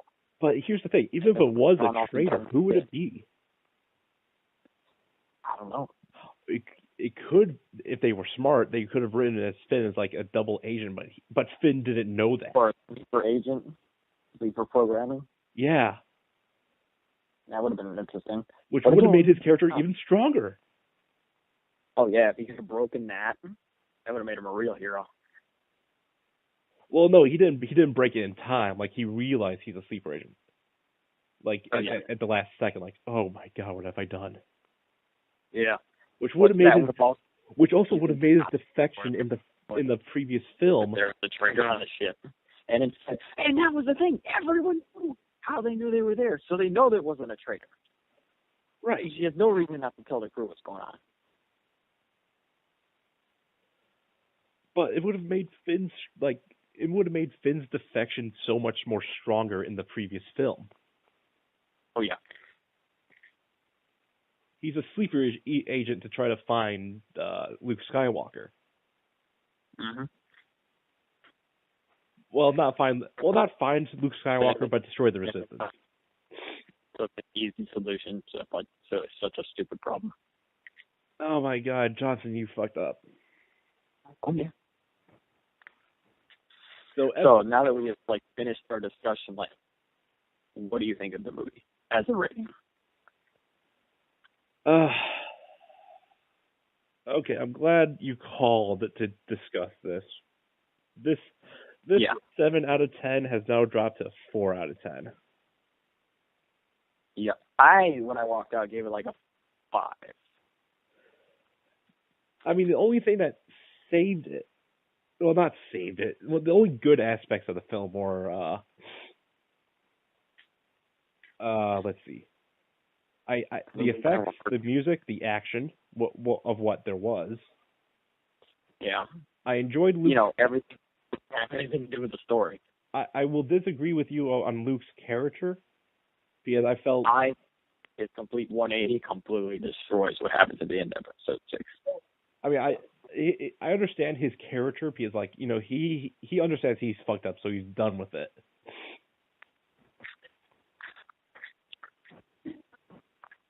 Even though none of that is what Luke would have done at the end of episode 6. I mean, we don't know entirely. I mean, we're basing this guy off. I think we know. Because that is what he basically resolves to do at the end of 6.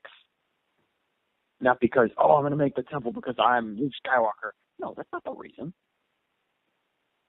I mean, but a lot can happen in 30 years.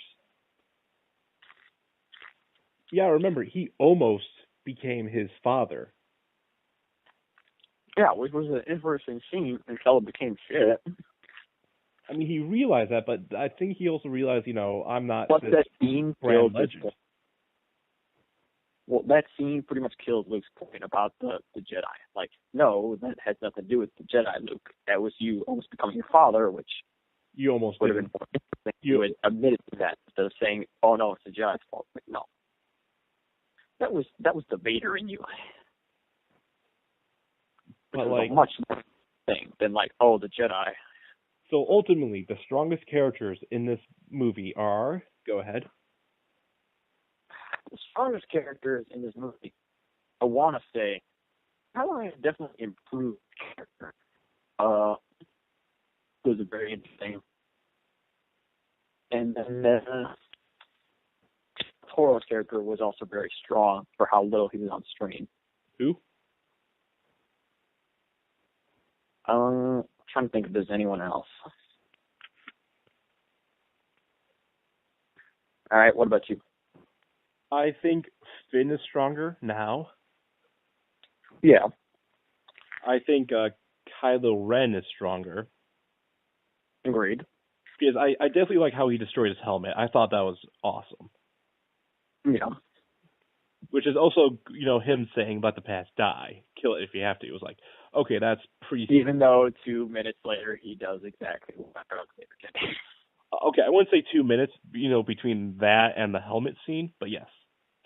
No, not between the helmet scene. I'm talking about when he says, let the past die.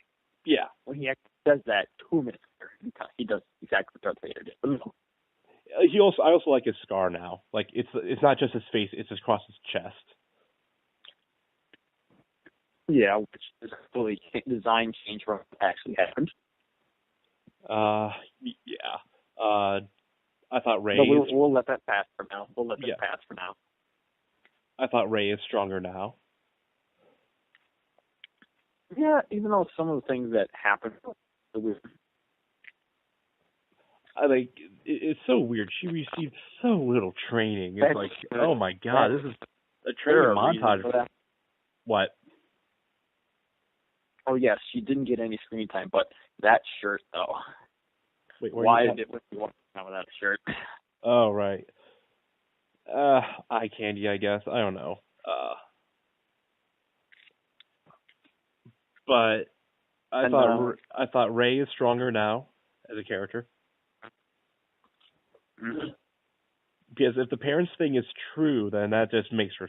I think that's better than having like, oh, you're really Obi-Wan's kid. Like, oh, great. Mm-hmm.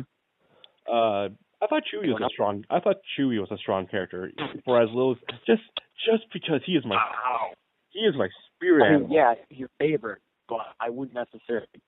He did made a character because he didn't get to do anything.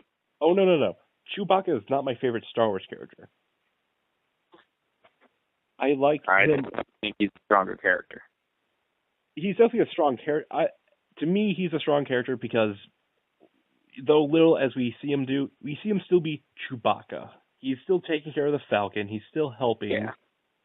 Plus, I like his first interaction with the Porgs. He doesn't pet them. Right. We don't see him kill them, but we know he kills one because he's about to eat one. Oh yeah, he cooks that bitch. Yeah. And he yells at him to get away, and one of the Porgs is about to start crying. Yeah, he shoos it away anyway. It's still so. I swear to God, I was about to lose my mind if one of those Porgs turned on that lightsaber, and that fucker just got impaled. Do you remember that? Yeah, I remember that. He tossed it over the edge, which I thought was pretty interesting. One step and another one into the fucking thing, and I was just like, please, do it. But You can just say it in a Palpatine voice. that was the other thing that I liked about Luke is like I was expecting him to say like, where'd you find this, all this stuff. Like, no, he initially he tosses Just it. fucking chuck that bitch. He tosses it. It's like to me that immediately tells me he does not want to get involved. He is done, which is like, why would you be done with this? They give like a really shitty reason for it. Well, that he's basically the cause of the failure. Yeah. And it still wasn't even his fault. Well, his not attempt to kill Ben is absolutely not his fault. it was also a crazy misinterpretation on Ben's part. Yeah. But then again, you see the guy who's training you stand over you with a lightsaber. It's just like with the lightsaber on. It's just like you're like something in you is gonna make you go into fight or flight mode. If that was the case, he should have done that as soon as he turned it on instead of like 2 minutes after it's been on and Luke hasn't done anything.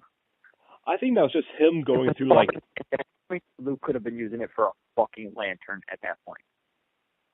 I know, but at that point, like he sees it he sees him awake. He turns it off. You don't keep it on. No, I meant like it was on for at least like a good minute of just sitting there. Like at that point, for all Ben knew, he was using it as a light to go wake his dumbass up. Well, I was also gonna say, what is if he took out the lightsaber and swung at him as soon as Luke turned on his lightsaber, that would have been a different story. Right. Instead, Ben just sat there like, "What the fuck are you doing?" Well, it was that contemplation moment, and I kind of agree with it. But the other thing was that depends on our story was how long was he awake when the moment he entered the room? Mm-hmm. How heavy of a sleeper is he? The other thing is what did Kylo Ren trick him into doing that? I heard some discussion about it. Kylo Ren tricking Luke into trying to kill him? Mm-hmm. That was justification. That's jumping the shark a bit. Yeah, close up. But like, it's if depending on how heavy he was sleeping, or if he maybe like if I sent someone in my room, or not sense in the Force sense, but like if I detect someone in my room and I'm not awake, like I won't notice, kind of. I will. But it depends on how heavy a sleeper he is. But it's just like, okay, so you've been awake for 2 minutes now, and suddenly the lightsaber turns on. I was like, what? What? And then you finally turn to see him having it over you ish. It's just like, But this is episode 9 is gonna be interesting. Yeah. Who would you say were the weakest characters of this movie? The weakest? Rose. Yes. Yeah, Rose. No. Well, yes, actually, yes, Rose. I was gonna say Holdo, but Holdo died valiantly, at least. Holdo died valiantly in a way that wasn't even necessary. She died valiantly, awesomely, but because of her own stupidity. Exactly. Rose was just lying. She was there, but her last dialogue was probably the most impactful moment for her. But the thing was, anyone could have. All she did was pointless. Yeah. Well, no, her necklace, but. That seemed like Del Toro was definitely really funny with the necklace. He just talked back to her. I like Del Toro's character in that, and I hope we see him again in some way. Yeah. But I was gonna say Snoke was the weakest, but the thing was he had more to do with fucking everything. Story than these other characters. But the thing that really upset me is that they don't go into an explanation like, I was the previous master of the Knights of Ren. My name is something Ren. Uh-huh. Or like I'm just this reincarnation spirit, like what Bane did to his apprentice. Like I just keep jumping from corpse to corpse. Right. Something Ren. 1 second. Yep.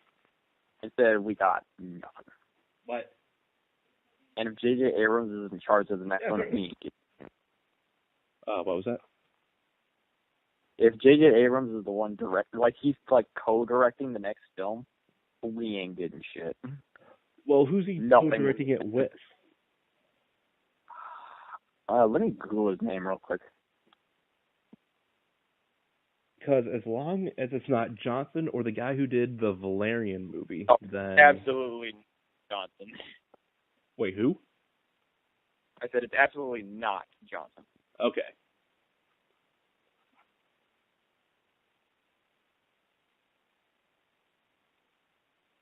Episode 9, director.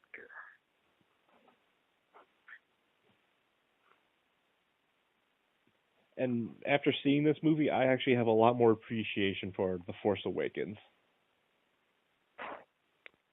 Yeah, even though The Force Awakens didn't do anything, it also didn't fuck up anything. It didn't do what? I said, yeah, as much as the fact that The Force Awakens didn't do anything new, it also didn't fuck with anything. It set up, new heroes. Yeah, and then those new heroes that proceeded to not really do anything. Ergo Johnson.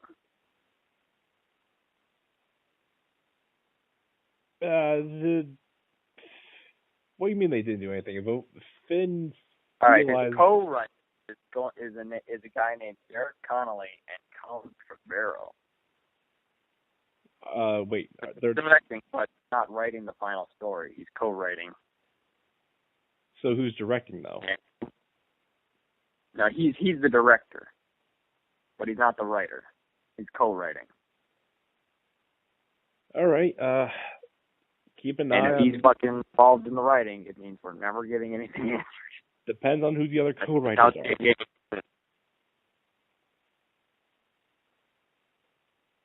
Unless all these unanswered questions is for more material to be published and money for Disney.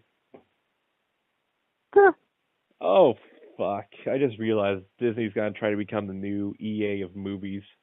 Oh, you want to figure out what happens in this story? Buy the $5 ticket expansion. Yeah, I mean, that's pretty much what has happened with this movie. Oh, dear God. That is just a terrifying this thought. Is not a great for Star Wars. This is not a good year for Star Wars. That is a terrifying thought of when personal theaters, like, put a VR goggle over your headset, over your eyes, basically. You watch the movie, and you pay an additional ticket to get more, like, the director's cut. Right. Of, like, the actual story. Oh, dear God, they wouldn't do that, would they?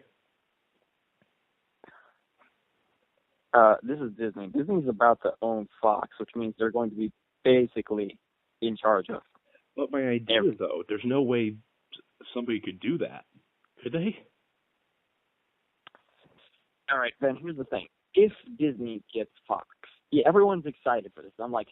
I'm not, because if Disney gets Fox, not only will they have now 2 broadcasting networks from ABC and Fox channels, but they will basically start making monopoly out of media. They are going to be the Walmart of entertainment. Think of it that way. And what happens when you have a monopoly, then? You get the same generic shit as before. Yep, but the prices go up. So that's the problem. Nobody's thinking ahead. They're like, oh, I get to see all the Fantastic Four, and the movie's like, do you realize what will happen if Disney starts getting monopoly on entertainment? Quality will go down, but prices will go up. That is what is going to happen. Which is why I actually hope that the deal that isn't allowed, because it has to be approved, this purchase. And if they're smart, they won't approve it because it is a monopoly. Well, there's still Sony and Paramount and That's really not that much, Ben. Lionsgate. Those systems how often do those guys publish films nowadays, though? Then there's Nolan's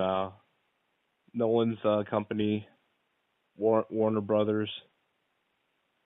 It's really not that much that is in the competition. They're basically turning into Walmart, where they're going to suffocate the competition, then boost prices when it's over. Oh no, that must mean the equivalent to small family businesses is going to be indie films. Exactly. Oh God. Yep, and that's the problem with them buying Fox. Nobody tends to think that far ahead. Nor are there laws about media monopolies if such a thing exists. Now, as we've noticed, apparently nobody cares about that anymore. I mean, but what are the odds of Disney becoming a monopoly if it's possible? Very high. And the content they put out is good quality for the same price of what it is now. Very low. Well, don't tell me the odds then. Never tell me the odds. Let me put it this way. How many Disney movies have they put out so far that are remakes that are worse? Worse? As a remake or worse? Let's see. Maleficent. That was bad. Yeah? Maleficent was bad, and so was Pan. Pan was bad. Beauty and the Beast did well. Yeah, I mean, they didn't really change. They didn't try to change that much in that movie, so that's why that one survived. Well, they made Gaston gay. No, they made his little guy gay. Oh, yeah. The little guy was gay with Gaston. Gaston wasn't gay. Yeah. What else have they made? Remake.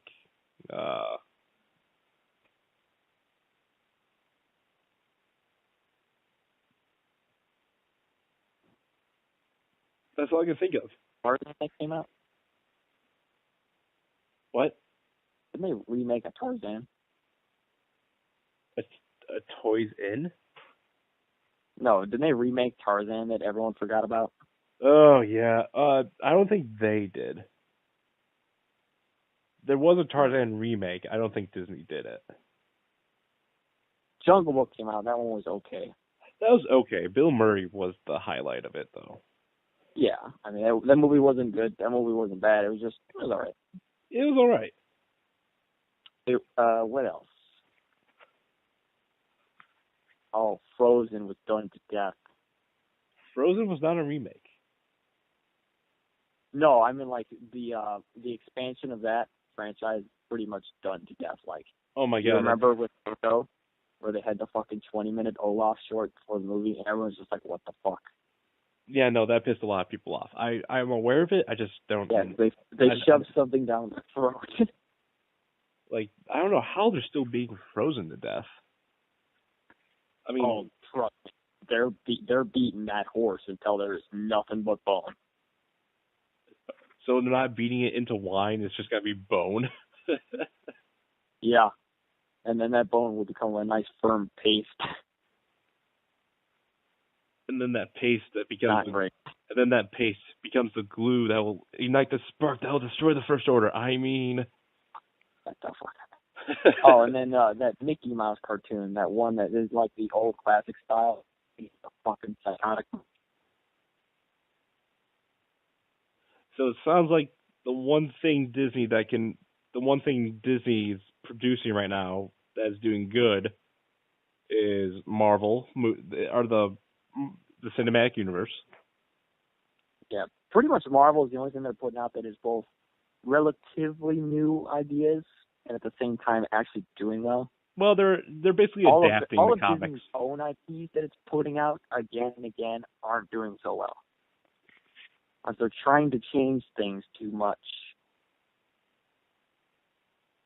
I mean, if they do acquire Fox, then our best fucking hope for entertainment is Warner Brothers, and oh boy. And I mean, I got high hopes for Aquaman and then the Flash movies.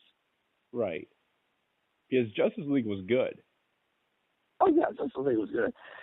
But So it got panned got panned by critics for some reason. Oh yeah.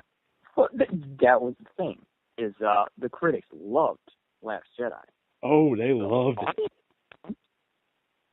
The critics hated Justice League, but the audience loved it. Does that tell you something? Which is weird because guess who owns Rotten Tomatoes? I know. 30% of Rotten Tomatoes is owned by Warner Brothers, which is weird. Yeah, so I don't know if the fucking critics at Rotten Tomatoes just don't know what the fuck they're talking about. No, they or don't. They at somebody. And now with how powerful the internet is now, anyone can be a critic. Yeah. You just need enough fame and their verified critics are probably not even good. no. I bet if there was a Rotten Tomatoes fucking Battlefront 2, I bet you would be like fucking 90. I bet you anything. I mean, even in the how it should have ended for Batman versus Superman, they made a joke about Rotten Tomatoes, and when Flash comes back in time, like Bruce, Rotten Tomatoes. Oh yeah. Now, granted, Batman vs. Superman was it didn't deserve there are a lot low. of things that didn't make sense in that film. That score should not be that low. It should be a bit higher, but it would be barely certified fresh in my opinion. Mm-hmm. But Justice League, yeah, that's certified fresh. Yeah. Suicide Squad, no. Yeah, let's not talk about that one. No, that will be talked about because they did it. Yeah. That's a movie that is an example of Rotten Tomatoes being almost justified. It could have been a little bit higher because of how well Will Smith was and how well Harley Quinn was. Yeah. The rest of the cast of that movie weren't that great. Let's talk about Jared Leto. The next stronger character was either Killer Croc or Captain Boomerang. That's it. Yeah. I don't know how you could fuck up the Joker that much. They didn't fuck him up. They cut out a lot of his scenes. Oh, I know that they cut out a lot of the scenes, and then they left in the shit that was. What? Yeah, one of the reviews said he was basically like Swiper the Fox from Dora the Explorer. Yeah, actually, that's pretty much what happened. He just showed up at random times, and Swiper, no swiping, flies away in a helicopter, crashes anyway. Yeah, who knows? I didn't see what cut scenes he had. For all I know, he could have done very well as the Joker. I would prefer to have seen someone like Willem Dafoe. Jared Leto said that there was enough cut content to basically be a Joker movie. Wow. But I'm sure it's not that much, but I'm sure it's a lot. I think Willem Dafoe, if he got a little bit stronger, healthier, because this is when Batman is older as well. Yeah. So I think Willem Dafoe fits the age, but Willem Dafoe fits the right age. So why is Joker so young? Yeah, exactly. Unless it's not the original Joker, but Tim Drake. Yeah. Oh, I would prefer it to be Tim Drake. Yeah, Tim Drake would make a lot more sense. Not only would he be younger, but it would just explain why he's so different. Yeah. Because then you could swoop in with Willem Dafoe like the return of the original Joker, and it's just like, woohoo! No, if they really wanted to do it right, Mark Hamill would cut the beard and lose some weight and come in. Dude, I would pay money for that. I would pay some hardcore bucks for that. But, Hamill's getting old. Though it was nice in the original Flash, when the 1990s Flash, he was the trickster. Yeah. And then in the modern, and then in the Flash of today, in the first season, he comes back as the trickster. Is still in prison. Now, here's the funnier thing. The guy who plays Barry the Flash's dad in Flash, he was the Flash in the 1990s version. Oh, I forgot about that one. Yeah, I thought that was crazy. Pretty awesome. All right, I gotta get going to someplace, but thank you for definitely showing me the light, I guess. Long-winded, but I feel like I definitely need a discussion on what happened. I mean, we'll debate. Honestly, you and I will debate to the end of time about Leia, but everything else, I think you were spot on. The kind of the kind of net action here is like you have improved a little bit of my perspective on certain things, while at the same time I've kind of like shown you what was done horribly wrong. Yeah, I mean, yeah, we'll debate about Leia from till the end of time, but this has definitely been eye-opening and makes me really think. Yeah, makes me think that the three of us would be really good, great Jedi. Oh yeah, because we would keep each other in balance. Yeah, that's kind of how we work, anyways. I'm gonna cut this person's head off. Dakota, no, but he's pissed us off. Okay, cut off his legs. Fine. Also, I'm also glad we used that door. It's like, no, I'm gonna fucking tear it down. I was like, I think we can go another way around. Too late. Yes. I'm also glad we did this over a phone instead of text. Our thumbs would bleed. Yeah, because this would have gone on way longer. But right. Yeah, there's definitely a much needed discussion for this film. Oh my God, there needs to be. So I think we've kind of reached a consensus of like 4 or 5. Yeah. It's still not great, but that's what happens when you don't think about your story. I also have to do. I'm also wondering how much information the recording app I have has on my phone because this is a 2-hour conversation. Maybe you'll save all of it and you can just turn it into a Jedi podcast. Oh my God. Oh well. We did bring up a lot of very important things to discuss. Oh yeah. And if anything, it did help reinforce my Jedi campaigns. Oh yeah. But not in the way you're thinking. This is not going to end the way you think. Oh, trust me, it won't. Man, there's a lot of that's definitely going to be a meme movie. This is going to be an interesting 2 years.